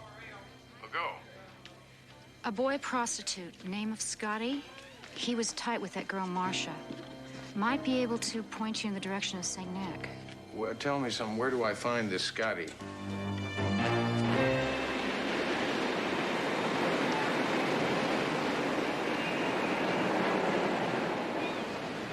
Okay, so I know Marcia. Now, when was the last time you saw her? You're a cop, aren't you? Actually, I'm a private cop. Kind who is willing to spend big bucks to anybody who can point me in St. Nick's direction. Me? Think you're St. Nick? He's got Marcia's sister, Scotty. Now, she doesn't belong to him. You must think I'm a real Looney Tune. No, what I think is I would really like to help you get off this street. Now, I will bet you that you had a home once. School, friends, probably got a mother and father who are wondering where you are. Just get out of here. Oh, damn it, you listen to me for a minute. I know that sometimes running away seems the best thing to do. But I'll tell you something. Sometimes all it takes is a phone call. All the harsh words are gone. Your parents are just glad to have you back home. How can I go home now after what I've become? Scotty, I can help you get home. Just please help me. Help Butterfly. Look, just call me, all right?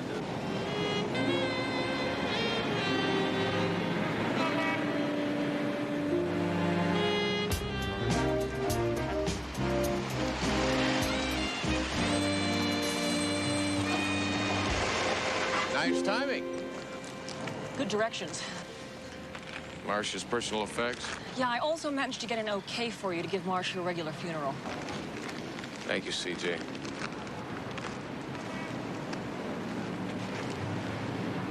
This must be Butterfly.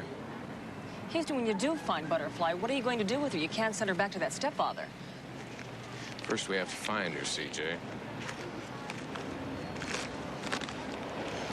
What's this? I have no idea. It looks like some kind of a code. I'll take it back to the office, run it through Baby, and see what she says. What are you going to do? I think I'll stick around here and talk to some of the natives. Maybe one of them will be able to help us find Butterfly. Well, be careful. Try not to run to those charming people who chased you and Marcia the last time. Plan to be very careful, CJ.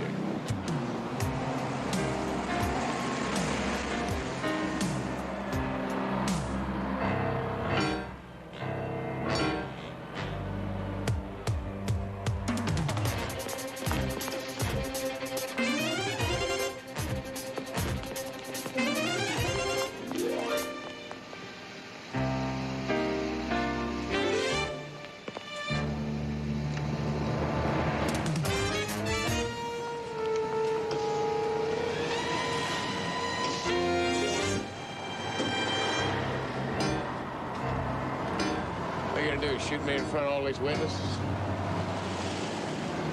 Let's go take a look at the view. Come on. Come on.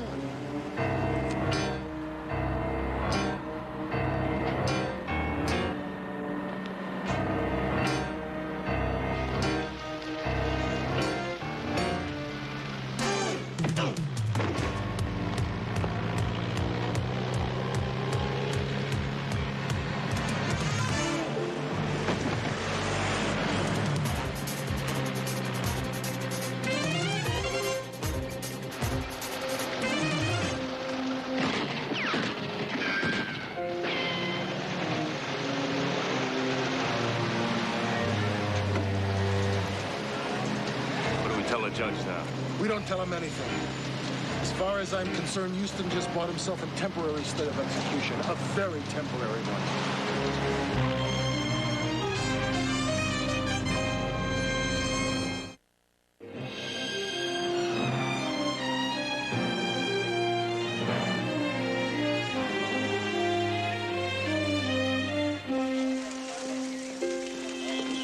Here you go, Lieutenant.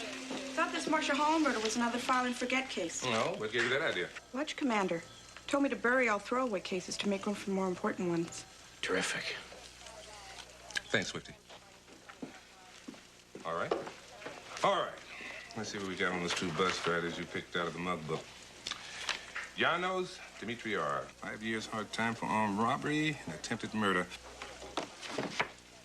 Added 2 years for ADW. Currently on parole, and the rest of it is penny ante stuff. Let's see how. Riley, Hadley W. Likewise did time, Burton Q. Burglary, GTA, ADW, rape. Likewise on parole. Uh-oh. Both in the same joint at the same time. Couple of all-American boys. I'll issue an APB on them. Thanks. See you in the morning. If you're talking about Marcia's funeral, no. I'm doing court murder case. Oh, you might want to apologize to that female officer for what you were thinking. You see, she spends her dinner hours around here picking up collection, making sure that throwaways have flowers at their funerals.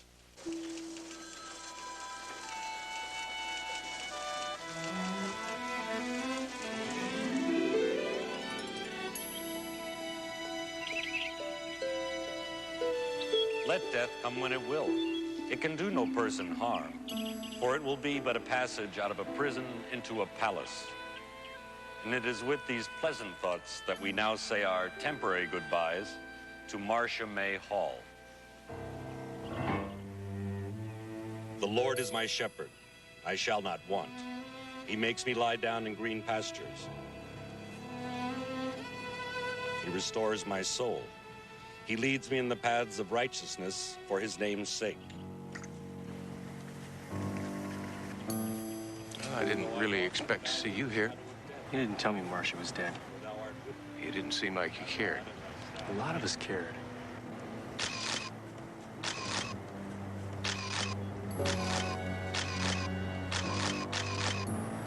Marcia wanted out. We were pulling for her. Now she is out. How about you, Scotty? You want out, too? I'm scared. I know you're scared, Scotty. I can help you. Now, I'm not going to let anybody hurt you. Maybe later. Why I came. I think I know where they're hiding Butterfly. You know, Butterfly, you're going to have a very happy life. You're very lucky that Saint Nick took a liking to you. He'll be good to you. You wait here, Annie.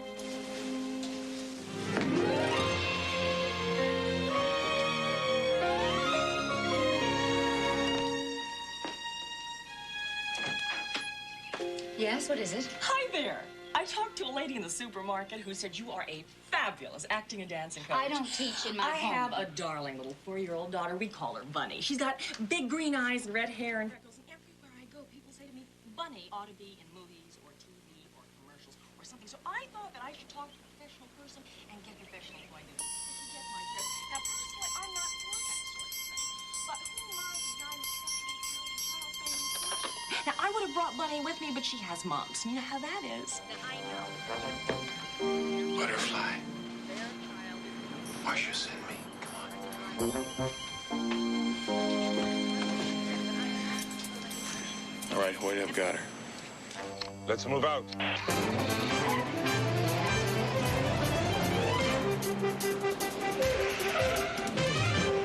Another time. I don't think so. Under arrest. Meet Lieutenant Hoyt. It's my pleasure.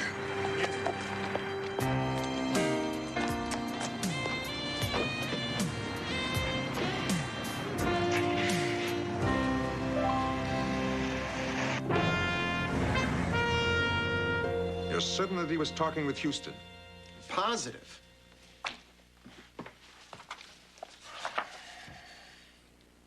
Then Scotty will have to be eliminated. No near misses this time. What about Melinda being in jail? I can easily take care of that. Well, good. Well, then it's business as usual, right? Wrong. I want you and Melinda out of town for a while. I'm mothballing this lucrative little business temporarily. But, Nick... Riley, we cannot afford to be greedy. There'll be other cities, other girls. There'll always be other girls. Seems like such a waste. What? Oh, waste, yes. As in waste Houston, waste Scotty. And then await my instructions.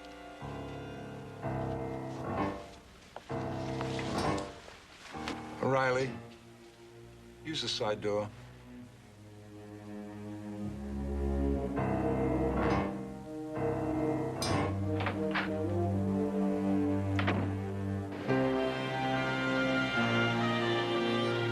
Now, I want you to pay very close attention because I do not intend to repeat myself. You work for St. Nick. You procure girls for St. Nick. You groom those girls.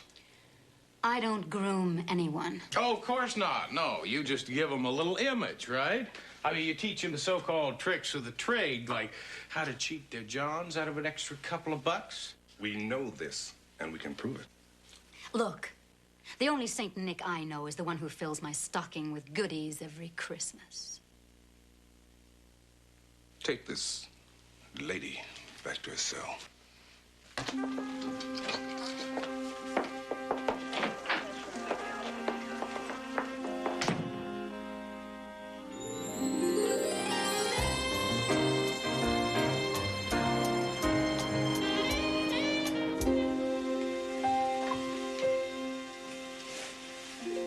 Get a good night's sleep, little one. No more worries.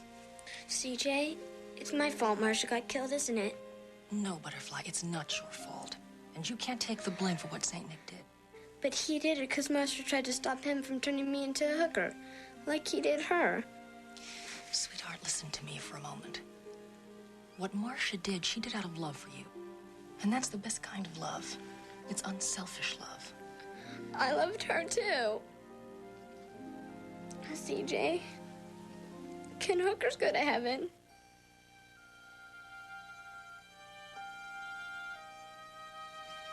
It's a pretty heavy question, Butterfly. Maybe I can answer your question with a question. Can a 16-year-old girl who lays down her life to save her 14-year-old sister go to heaven?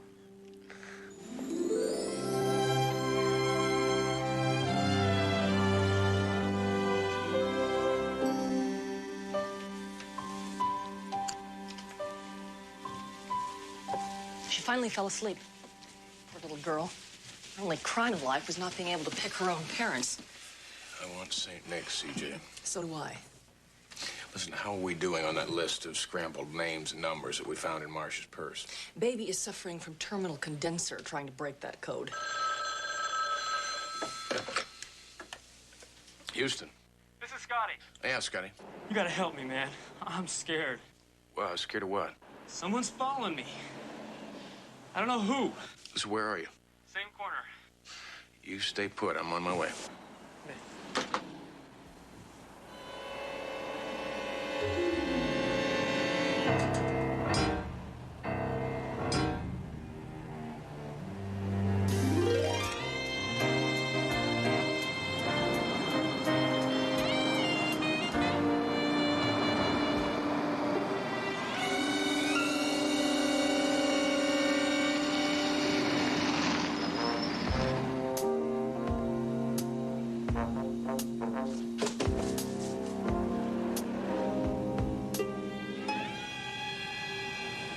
Scotty!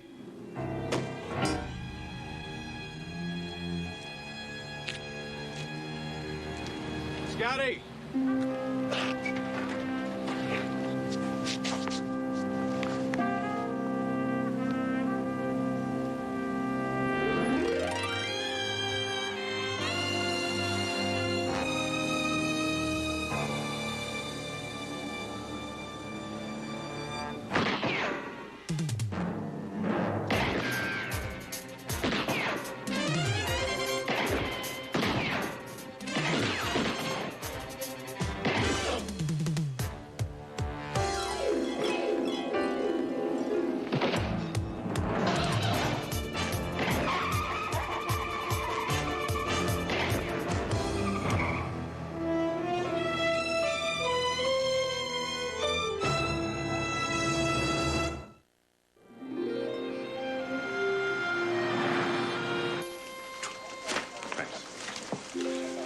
Examiner's preliminary report says that Scotty died the same way as Marcia, heroin overdose. Any word on Janos's condition? Oh, yeah, your bullet did his job. He's in a coma. There's an APB update on his partner, Riley, but he just seemed like he's dropped off the face of the earth. And since St. Nick's acting coach is not talking to us, it kind of puts us back to square one, doesn't it? Or does it? What are you thinking, Houston? Riley and Janos were waiting for me. It was a setup. Meaning? Meaning that I'm probably making St. Nick sweat. I'm getting to him. That's terrific. When he finally kills you, we'll know you were breathing down his neck. Lieutenant Hoyt. I'll tell him. That was CJ. She says to tell you she cracked St. Nick's code.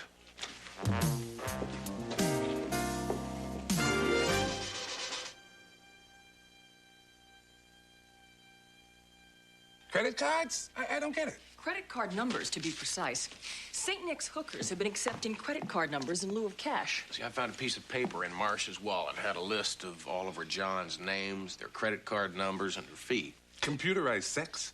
That's right. And what you're looking at is 1 month's worth of receipts.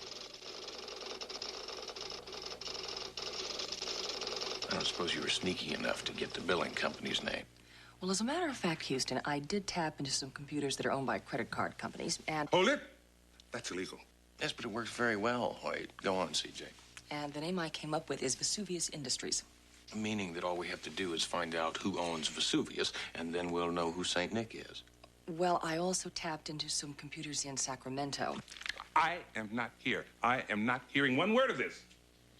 And I came up with this identification. Judge Nicholas Whitewood? Nicholas, as in Saint Nick, alias Mr. Law and Order, alias King of the Pimps. CJ, are you sure? I mean, Whitewood is a biggie.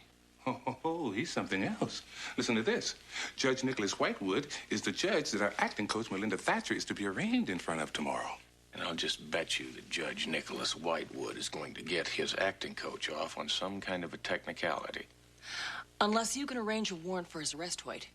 A warrant? With what? CJ, you're a lawyer. You know this evidence was gained illegally. It's inadmissible.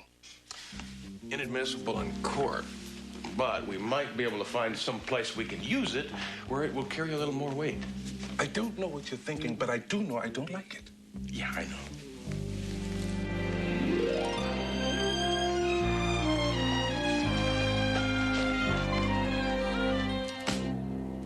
It's all there, Melinda. Names, credit card numbers, price of every trick, turn, the works. Care to talk about it? Not really. I'm due in court shortly. Right. You're being arraigned in front of Judge Toller. Judge Whitewood. Oh, I guess you didn't hear the news.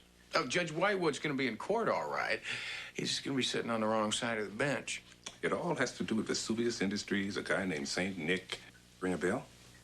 See, it turns out that Judge Whitewood and St. Nick are one and the same. They both decided to do some talking, mostly about you.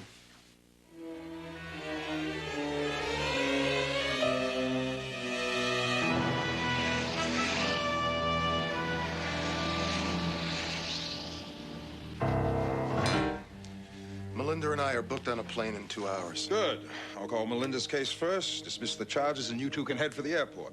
Then, in a month or so, the dust settles, you'll come back, and St. Nick will be back in business. This court is now in session. The Honorable Judge Nicholas C. Whitewood presiding.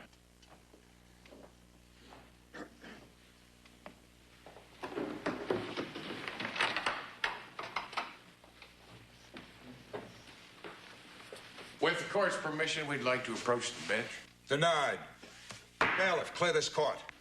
Sorry, Your Honor, I can't do that. See, this is police business. I have a warrant for your arrest, St. Nick. See, Melinda talked. She told us everything. Well, then I'll have to call a permanent recess. Don't worry about me. Get him. What's going on? It's Houston. Now stop him.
You just give me an excuse, all right?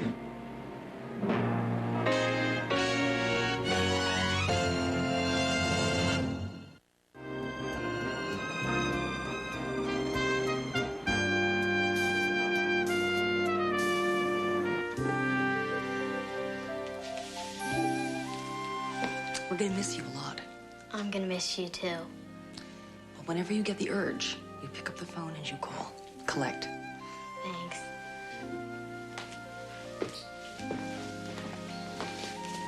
I don't know how to thank you.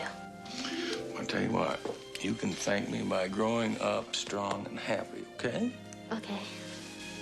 You keep in touch, right? All right.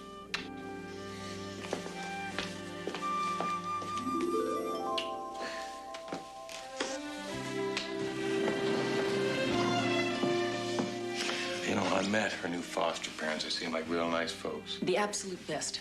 And you did say to pick up all your favors in order to guarantee Butterfly's future, so I did. Which means that you owe a thank you lunch to 4 highly placed social workers and a red tape cutter. We have tomorrow. Today I'm having lunch with Lieutenant Michael Hoyt. But Lieutenant Hoyt is in the hospital with a bullet in his shoulder. So? Well, you know how awful hospital food is, Houston. Mm-hmm. Yeah, I'm having our lunch catered by Maxime's. The Maxime's in Paris? Paris. Paris, France. France. Yeah, it's being flown in fresh on the Concorde. Houston, I have a flash. The Concorde doesn't fly to the West Coast. We will today.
Where's the clown, clown?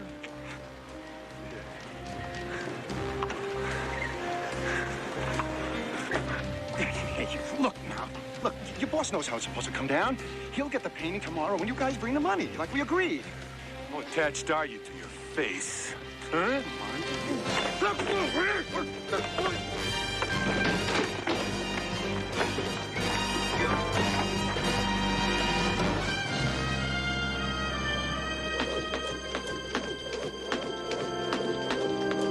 How's he doing? Well, see for yourself. He's having a real ball. I suppose he wouldn't be interested in talking to a Thomas Dexter on the phone? I'd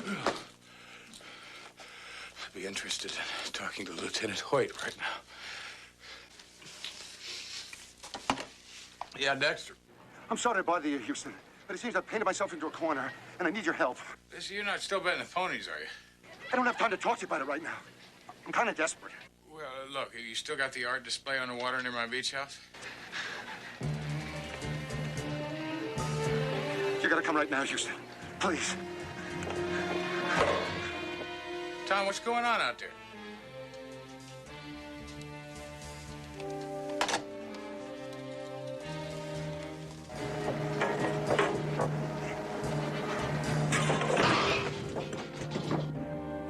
Houston, where are you going, and who is Thomas Dexter? He's an artist, sells paintings on the boardwalk by my beach house. Met him a couple of years ago in Waikiki. He was stuck in the middle of a counterfeiting ring, but he helped me bust him. Doesn't sound like much of an artist.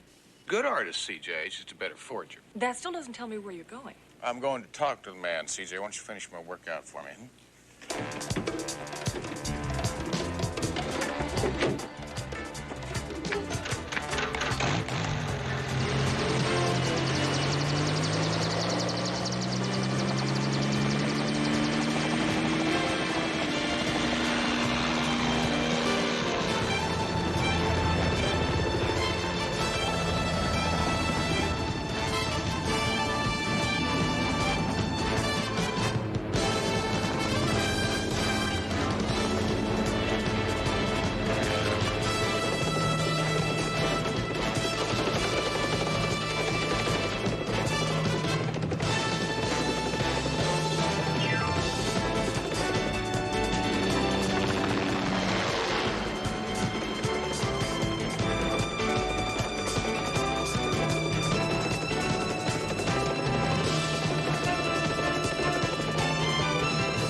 Excuse me.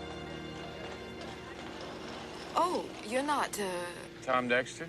Actually, I'm looking for him. I'm a friend of his. You didn't happen to see him come by here. No, I only just got here myself. I suppose this was his display. I think he was a better con artist than artist. Sounds like you know him. Only in passing. You see, I have this painting of a crying clown, and Mr. Dexter was going to frame it for me.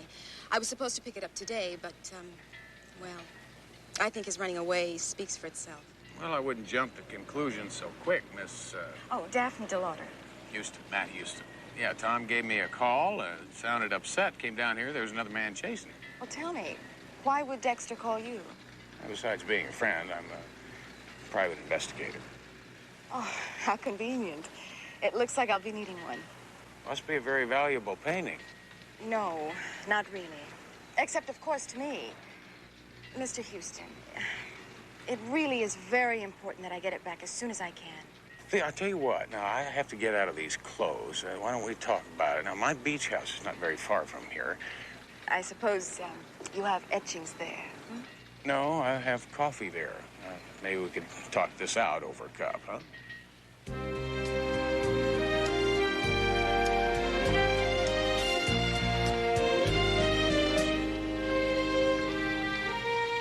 I've never met a private detective before. I suppose you'll want to be paid some kind of retainer. Well, I don't think you understand. Yeah, see, I mean, the painting's not worth $500 a day plus expenses it would take for you to hire me. I mean, you said that yourself. I insist upon paying your going rate. I wouldn't want to rob a man of his livelihood. Daphne, you don't really understand here. Here's my card. Card. I don't have my checkbook with me right now, so I can't pay a retainer. I don't want a retainer, see? I'm trying to tell you that Good, you can... then it's all settled. I'll expect you to call as soon as you locate my painting. Oh, just treat me like any of your other clients, Mr. Houston. Although, I imagine my being a woman and your being an attractive man raises the potential for complications. But I think we can handle them, don't you? Thank you, Mr. Houston.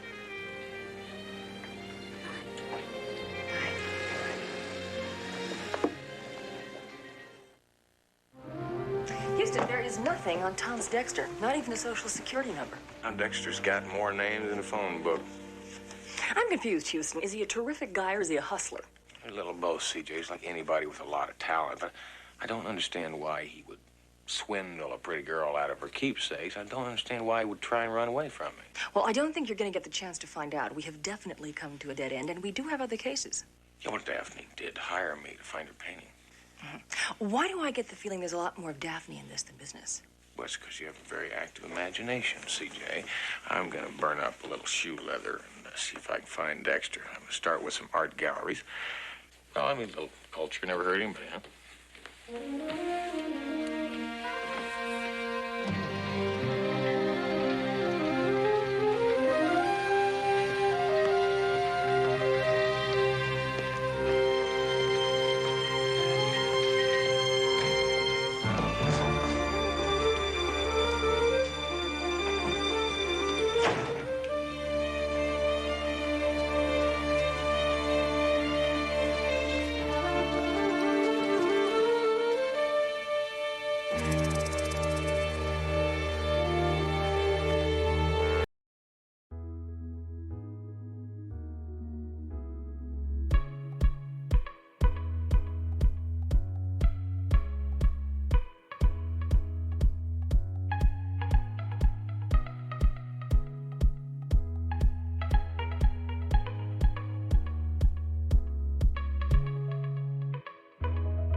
about the crying clown, I already know everything.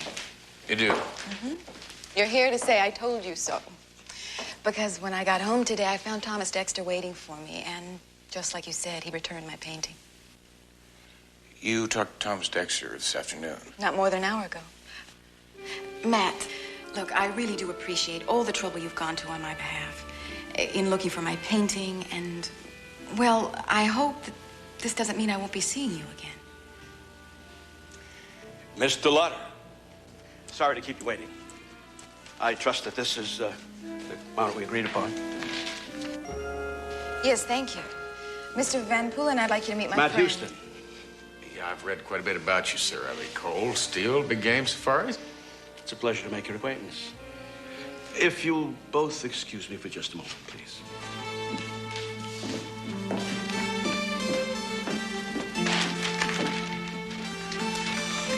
Listen, how do you two know each other?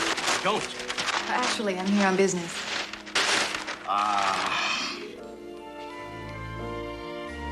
That's why it's so lucky that Mr. Dexter returned the painting. Because, as you can see, Mr. Van Poolen has just purchased it.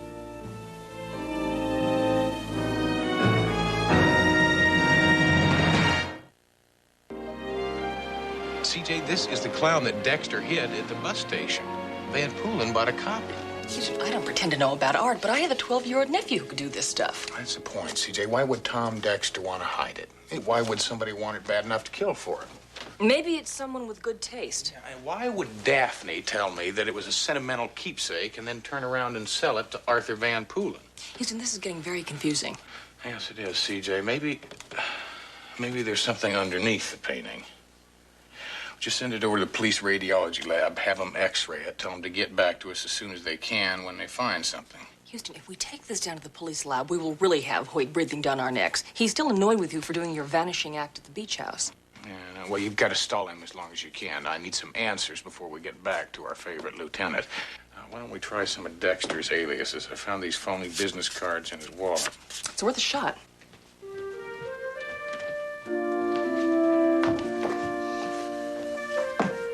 Try Pierre Bordeaux.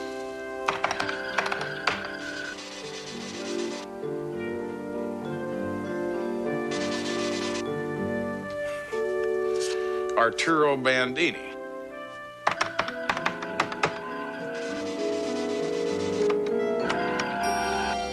Touchdown. Bandini, Arturo, a one-man show who was reviewed by the newspaper last month. This fellow's alter ego is a pop art imitator who thinks of himself as a genius. Where was the show? Little place on La Cienega Boulevard called Art Nouveau, owned by a man named Horatio Bruno.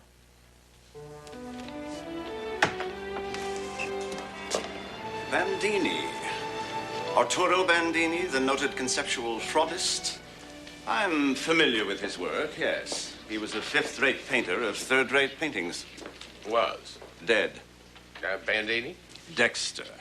Arturo Bandini was but one alias of a charlatan named Thomas C. Dexter.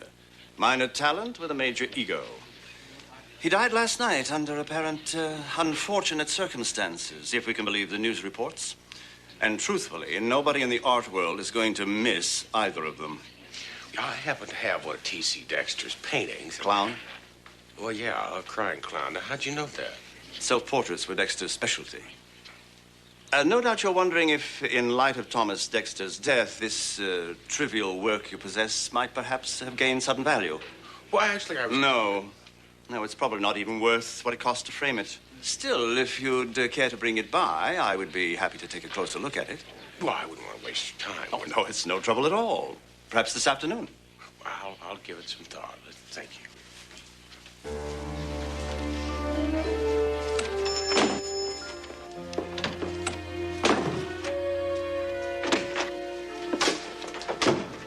He has the painting.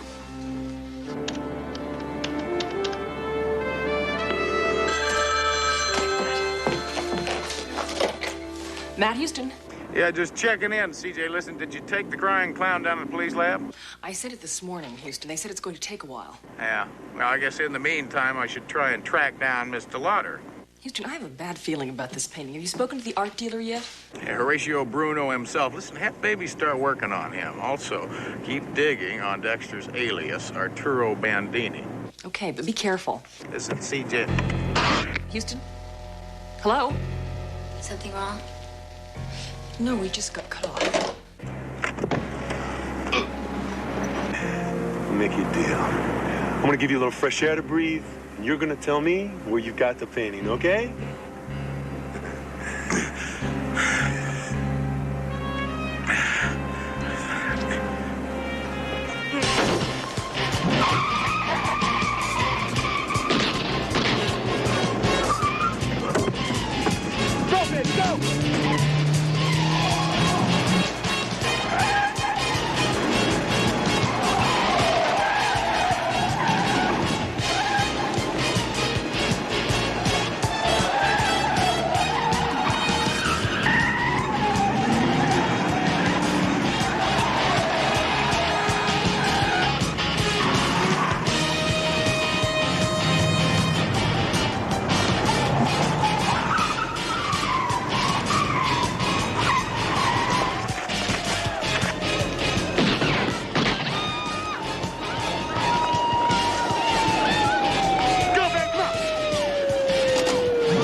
I'm sorry I can't be of more assistance, but Daphne DeLauder is not really what you would call a good friend.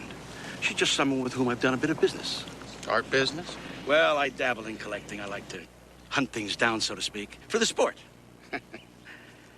That's why I use bow and arrow. Gives the prey a sporting chance. I generally get them, though. I get whatever I want. And you wanted Daphne's crying clown, right? Well, it's really Dexter's clown, isn't it? I fell in love with it the moment I saw it at an art show. Tried to buy it right then, but Dexter suggested I speak with his rep, Daphne. Dexter is a really fine artist, isn't he? He's dead. I'm sorry to hear that. Somebody killed him yesterday afternoon. And you think that Miss Daphne had something to do with that? Do you? Just what is it you're hunting, Mr. Houston? Well, nothing really exotic. You don't mind. Oh, sorry. Be my guest. Well, actually, I'm just hunting your average, everyday murderer. You know, and I tell you something. When I find him, you'll probably be the first to know. Have a nice day, huh?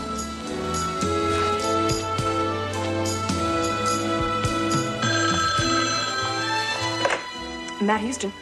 Yeah, CJ, listen, it's me again. Tell me, did you find an address for Thomas Dexter, a.k.a. Arturo Bandini? I sure did, but Hoyt is ready to haul you in for withholding evidence. Well, he'll just have to wait his turn, CJ. Where am I going now? Dexter's address is a loft in a factory downtown. Second floor rear. And Houston, be careful.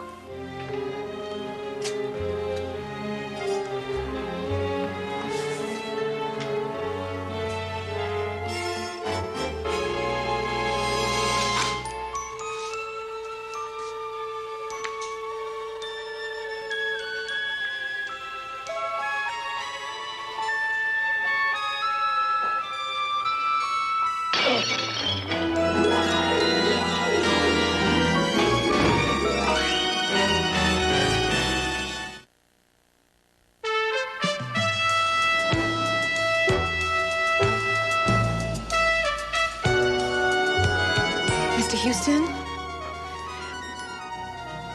Mr. Houston. Oh, thank God you're all right. I'm so sorry I hit you. Yeah, so am I. Daphne, what are you doing here? I was Dexter's rep, and I didn't know where else to hide. You see, I thought you were Arthur Van Poolen or someone sent by him. I think he's trying to kill me. You will help me, won't you, Mr. Houston? First things first, Daphne, you lied to me. You're right. I lied. I didn't really want to, but I was afraid if you knew the truth, you wouldn't want to help me. You see, it's just the littlest bit illegal. You and Dexter were selling bogus art, weren't you? They're under the clowns. The forgeries, I mean. Bring one down with you and I'll show you what I'm talking about.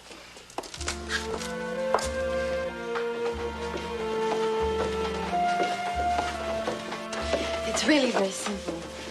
I go to Europe and pretend to hunt down masterpieces for private collectors. While Dexter stays here and paints counterfeits. Well, putting a painting over a painting is a very common way of smuggling rare art into this country. So, none of our buyers ever thought twice about it. I can imagine putting a cover over a counterfeit and then one of his clowns over that would give you lots of time to get away with your money before the clients had a good opportunity to look at their merchandise. You must think I am terrible. Arthur Van Poolen does. That's why I know he wants to kill me. You see, he thought he was getting a Gauguin. And then when Thomas vanished, I had to sell him a clown with nothing underneath it. So he killed Dexter, and now Daphne, just wait a minute, all right? Now, Dexter was dead before you sold the painting to Van Poolen. He couldn't have known it was a fake. Well, then why? Is it possible that it's a real Gauguin? Well, it's possible, yes. I mean, that would explain why Dexter tried so hard to hide it and why someone wants it bad enough to kill for it. What have I gotten myself into? I didn't have any idea, Houston. You've got to believe me. I don't have anyone else I can turn to. Why, you just relax. I'm not going to let anybody hurt you. Oh, Houston, what are we going to do?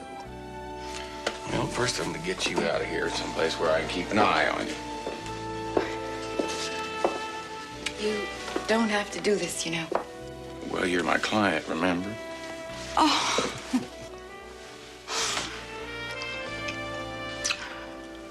And what was that for? That is your retainer. So, where to? Well, I should probably take you to the office so you'll be safe there. And what about you? Well, I'm going to try and get Van Poolen off your back. If, in fact, he's the one that's on your back, then I'm going to find out who killed Dexter and why. Come on.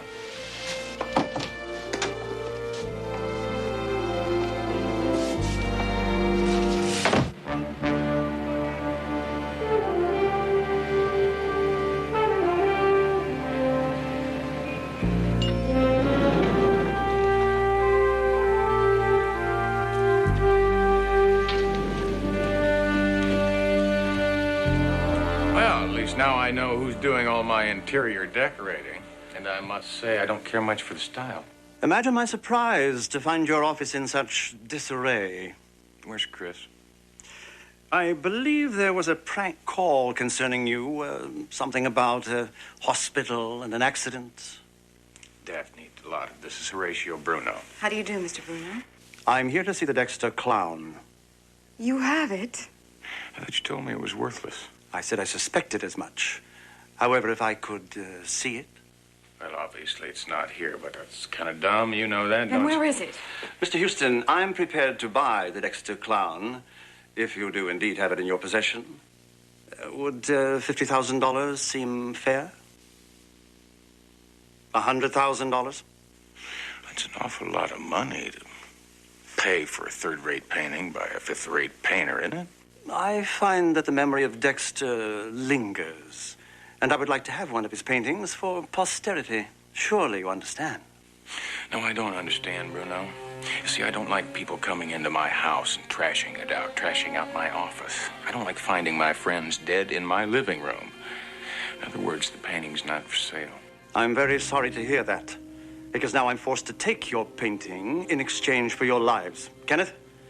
Take Mr. Houston's weapon, please. Turn around, nice and easy.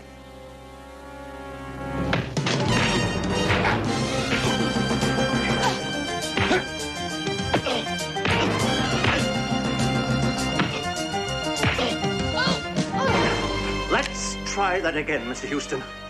Please give your gun to Kenneth. I grow impatient. Yeah, look, I'll have to take you the painting, all right? My car and Harold are waiting outside. You remember Harold, don't you?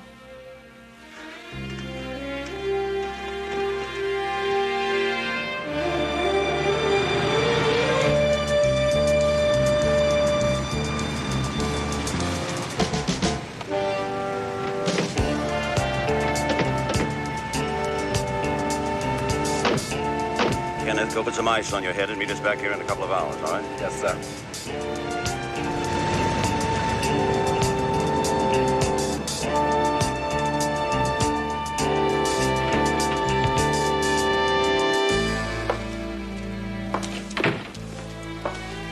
Well, I'll tell you, it's one of these. A pointless stall, sir, because I promise you we will strip these one by one until we find it. This is going to take all day. Not quite. But I think we should take these pictures a few at a time down to where we have more room. Persuade our friends to help us with these clowns, Harold.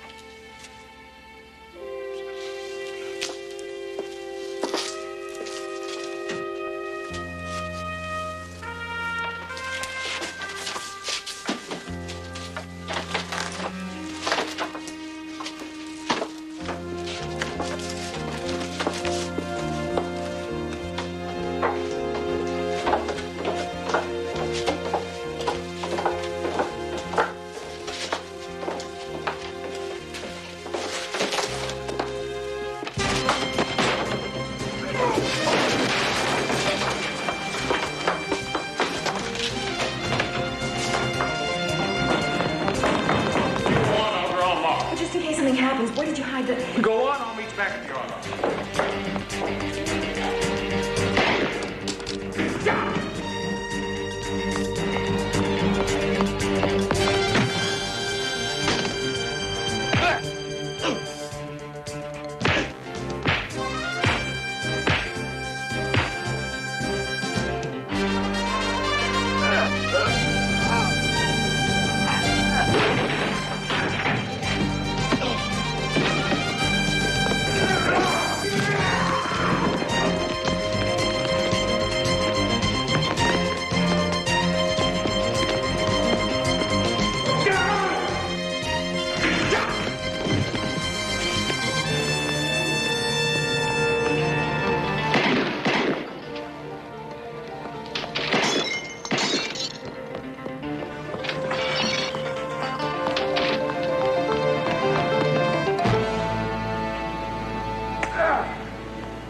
I can tell by all the cuts and bruises you're collecting.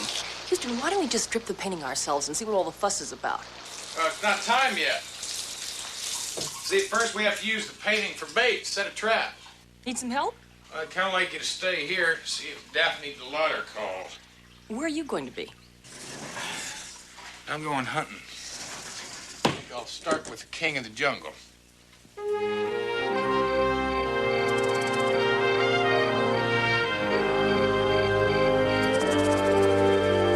Never hunt alone. Too many things can happen to you. Tell me about the Dexter clown. Do you have it? You don't know what you have. Does the name Georges Moyer mean anything to you? Artist, maybe? A legend. Murdered by religious lunatics in the 1600s. All his works collected and destroyed, but one remained. A small pastoral called A Study in Sunlight, and it was lost around the turn of the century. And Dexter and Daphne got their hands on this Study in Sunlight, and you were going to buy it from them.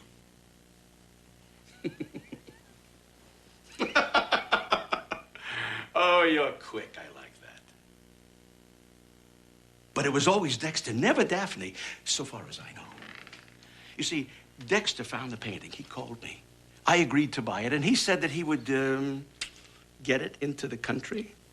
So Dexter painted a Gauguin over a masterpiece, and then one of his clowns over the phony Gauguin. A painting on a painting on a treasure.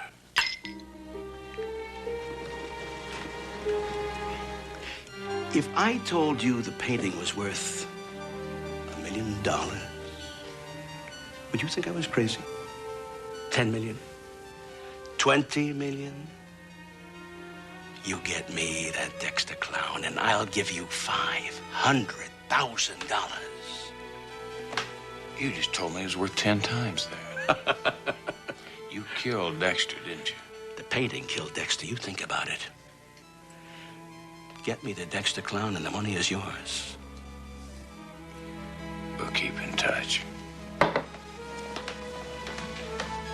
Houston. I'd better be able to trust you on this. You really don't have any choice, do you?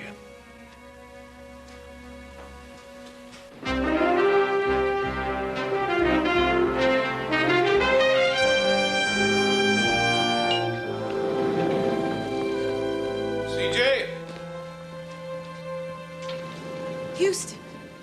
Oh, I thought something terrible happened to you back in that studio. Are you okay? Where's the painting? Where's CJ? I don't know. I haven't been here long, and nobody's been here.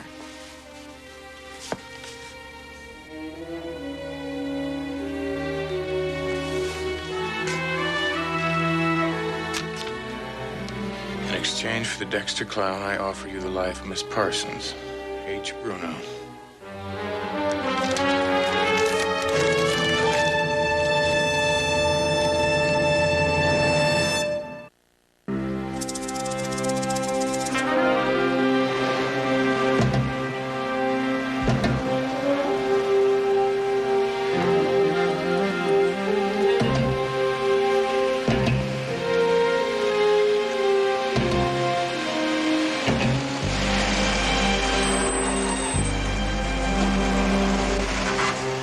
Ring it?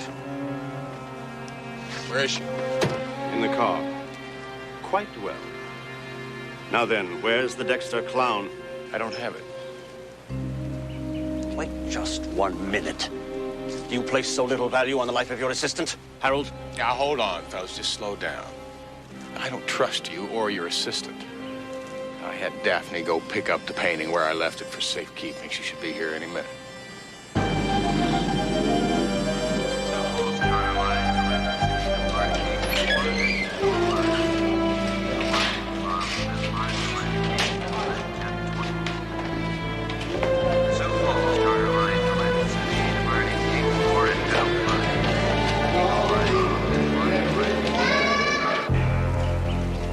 Tell you she's not coming. She's tricked you, Mr. Houston. You should never trust a woman like that. I thought you told me you didn't know her. I lied. She once tried to sell me a blue period Picasso, only it was a little too pink. Pre-Dexter forger was colorblind. She's not coming. There's a car coming.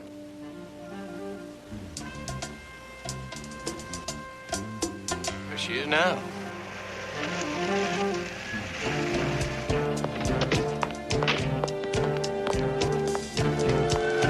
Well, it's about time. Let's go. Sir, there's another car coming up the road.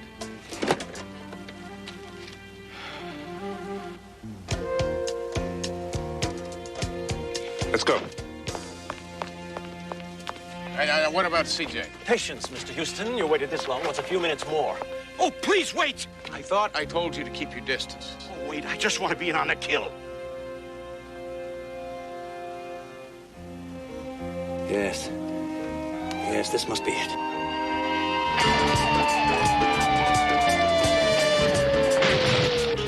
Get rid of him.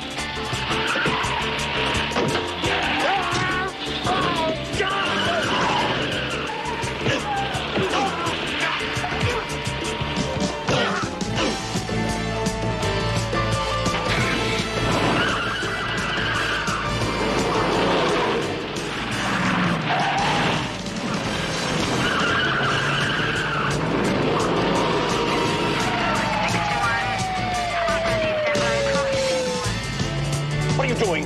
Are you crazy? Get back there! What?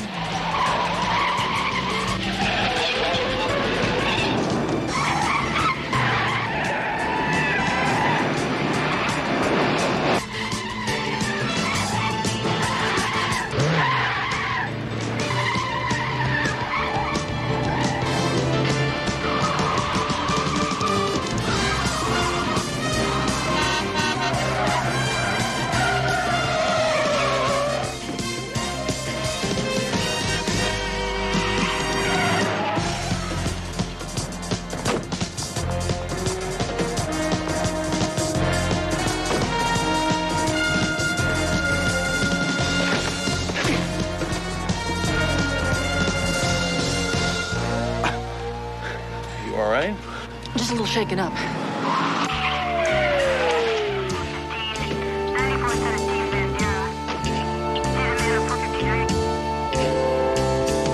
Hey, your timing's impeccable, Hoy. Glad you could make it.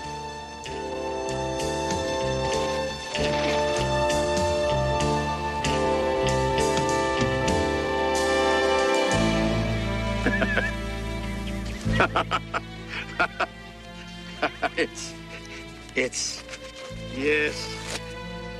It's not a Gauguin. What does it matter? Dexter could have painted anything on it.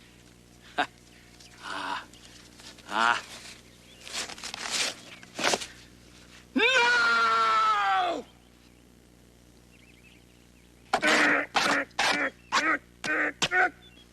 You're all nuts.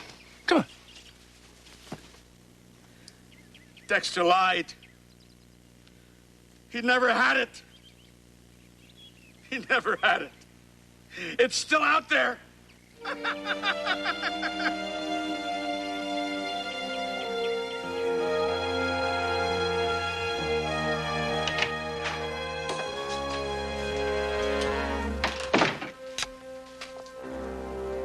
Houston.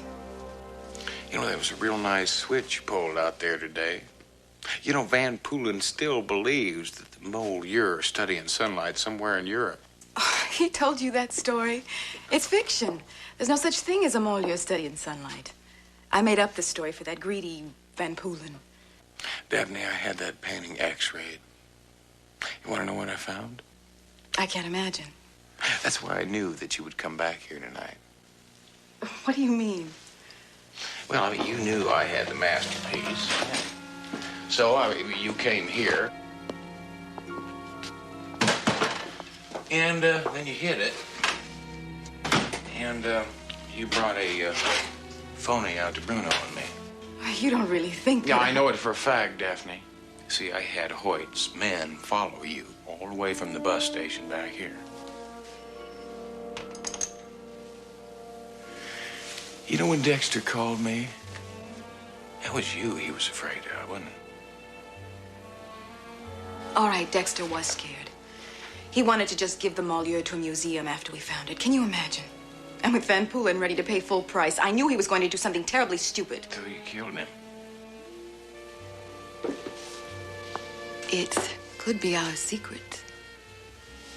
Could you trust me? I mean, you couldn't trust Dexter. You're different. Don't you see? This has just brought us together. That's all that really matters, isn't it? Just you and me. And the painting. Do you realize what it's worth? I'm a rich man, Daphne. It's not just the money. It's something rare and something beautiful. We could run away together. That's the thought. And fall in love? Well, you do that. You do care for me, don't you? Yes, I do. But you're still going to jail for killing Thomas Dexter.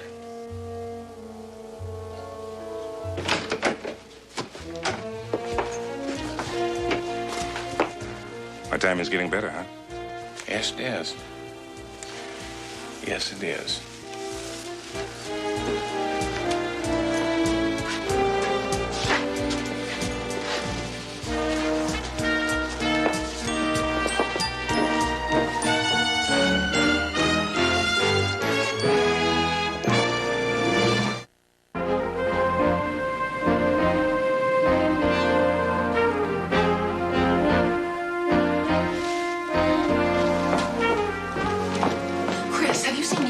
He's in the office. Thank you. Good night. Good night.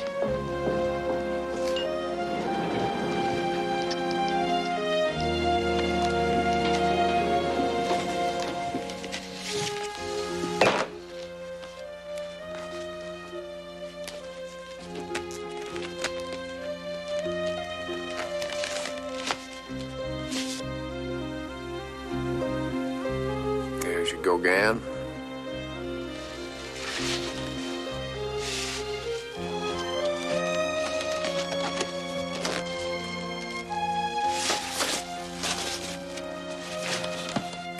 Study in sunlight. Oh, Houston, it's beautiful.